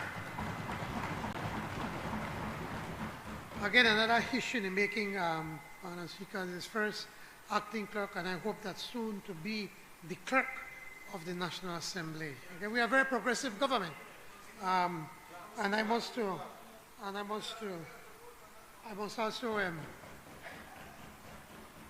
must comment on how she has managed the meeting so efficiently and expeditiously.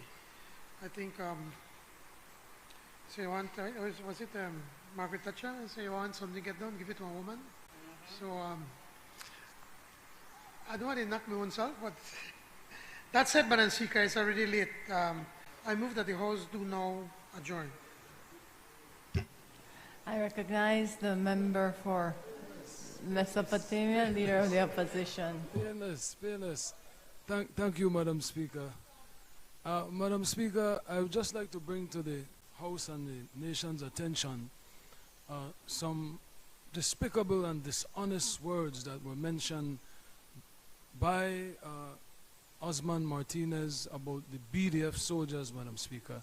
He said that BDF soldiers raped women in Bella Vista. And I am not happy that the member from Corozal Southeast is not here as the Minister of National Defense and BDF, Madam Speaker, but politics should not cloud our vision for nationhood and for patriotism, and to make such ridiculous, outrageous, defamatory accusations against our BDF is shameful, Madam Speaker, and I call on the Prime Minister and the government side to apologize on behalf of their government for those words uttered by Osman Martinez, Madam Speaker. Thank you.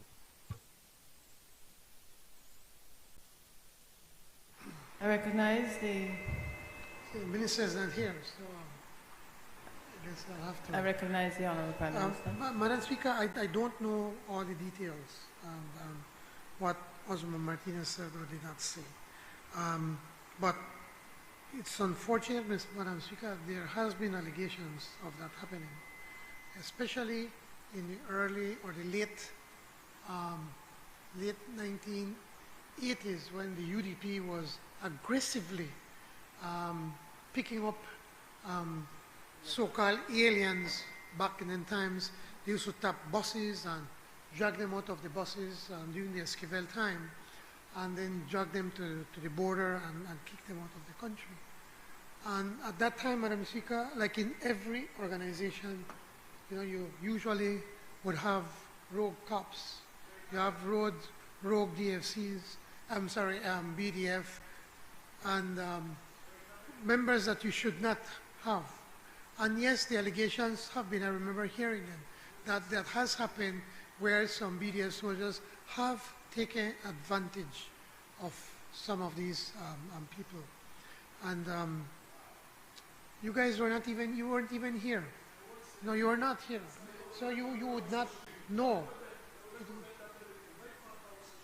Okay, fine.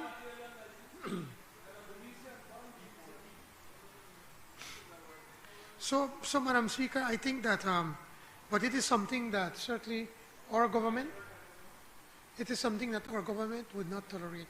The Minister of Police pointed out today that I think he has a record of getting rid of the most police, that any police that they find out that they get any information that they are misbehaving and not acting or doing a proper job, we get rid of them.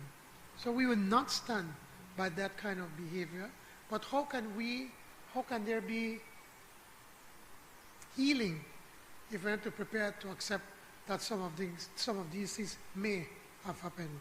That said, Madam Speaker, I wish that the honorable member of the opposition, I know he's desperate for a win and trying to create a problem out of everything, hoping that it will help you. My brother, that will not help you, because on July the 17th, the good people of Toledo East will once again vote for Osmond Martinez at the People's United Party government. I recognize the member for Colette. Madam Speaker, I rise to share a matter of public concern. I think all Belizeans by now know that there has been a almost wholesale attack on BTL by the government itself to ensure that government offices and government services in terms of telecommunication is dealt with by smart. Madam Speaker, it seems surreal, but you would never have thought, except that the UDP, in the person of the former Prime Minister, did tell us that this is what's going to happen. You know, when the Honorable Prime Minister gets into office, it's no secret that, well, he says that he's not an owner or a shareholder in SMART or SpeedNet, but that his close family members are.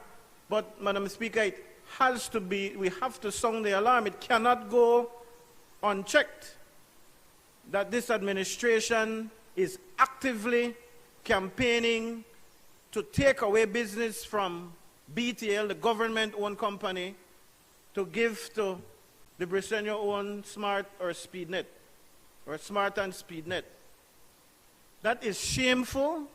It is an attack on our integrity as a nation. How can you expect the national telephone company to progress if you are going to do this kind of things? And shame on those ministers as well who sit down and allow it to happen. I don't know what the benefit is. I'm not going to cast aspersions, but you sit down quietly and allow for this kind of thing to happen. I understand fair play, you know, Madam Speaker. I understand getting out there and allowing market forces to determine what direction you're going to go. That is all fine and well for every other consumer out there. But if you own your own and you are going to cut off your own business in order to go and give the competitor business, then something has got to be wrong. And I want to hear what my friend the Prime Minister has to say, but I don't think there can be any defense for this.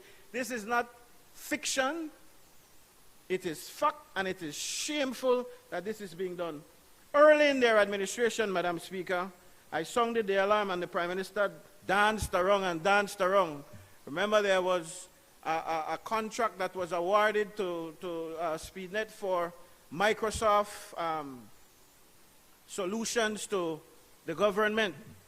And they gave themselves a big fat contract. He gave the company a big fat contract without putting out the rightful tender, paid it in advance and all sorts of things. And I thought that that would have been the end of it. But they continue, Madam Speaker, to fleece BTL in order to make sure that the private Bresenio-owned smart SpeedNet prospers. It is shameful, and I call on the government to stop it and to reinstate all of those government ministries, those government departments, those cell phones that are controlled by the government to Digi, BTL Digi, because that is where your business really ought to be if your heart is in the right place for Belize. Thank you, Madam Speaker.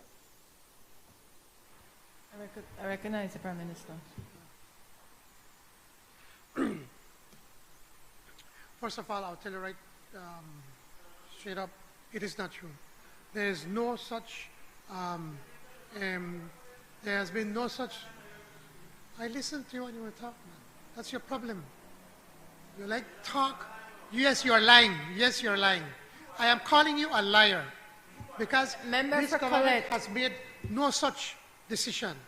Now, you need to also understand that as a government, it is unconstitutional to say that you cannot do business with another company. Have you ever realized that? It is unconstitutional.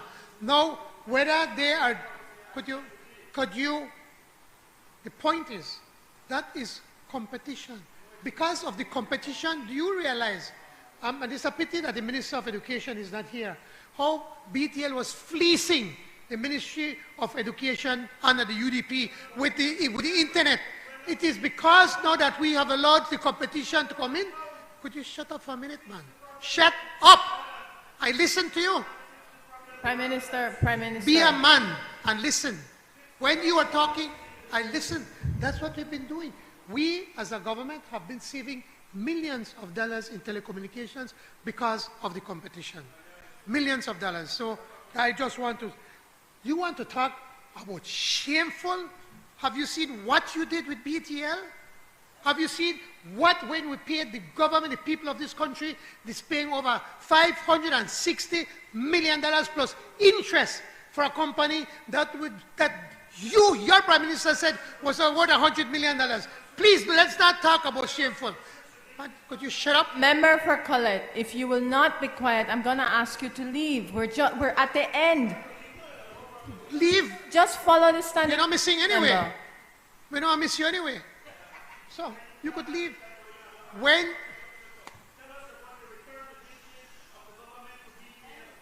Member for Colette, you know this actually better than I. 42B. Everybody was silent while you stood on the standing order for adjournment. I was about to say now that when you sit in this chair, but you guess what? You will never sit on this chair right here, my brother. Never. So I'm going to get that clear. But the time will come, Madam Speaker, that we will come and talk about that ugly saga of BTL and how they have fleeced the Belizean people, Madam Speaker. Its time will come. But I want to point it out. You talk about the Microsoft solution. You all went to court and they found out that SpeedNet did nothing wrong. They won the contract fair and square. So they did. Yes, it did. See, but you just come up here and just talk, man. That's your problem. You just talk. That's why it's getting us so much trouble. Listen and learn. If you learn, maybe someday you could sit down on this chair. Right now, like that, we stand, my brother, it ain't going to happen. Madam Speaker, thank you. I move. Honourable members, the question is that the House do now adjourn. All those in favor kindly say aye. Aye. Those against kindly say no. I think the ayes have it.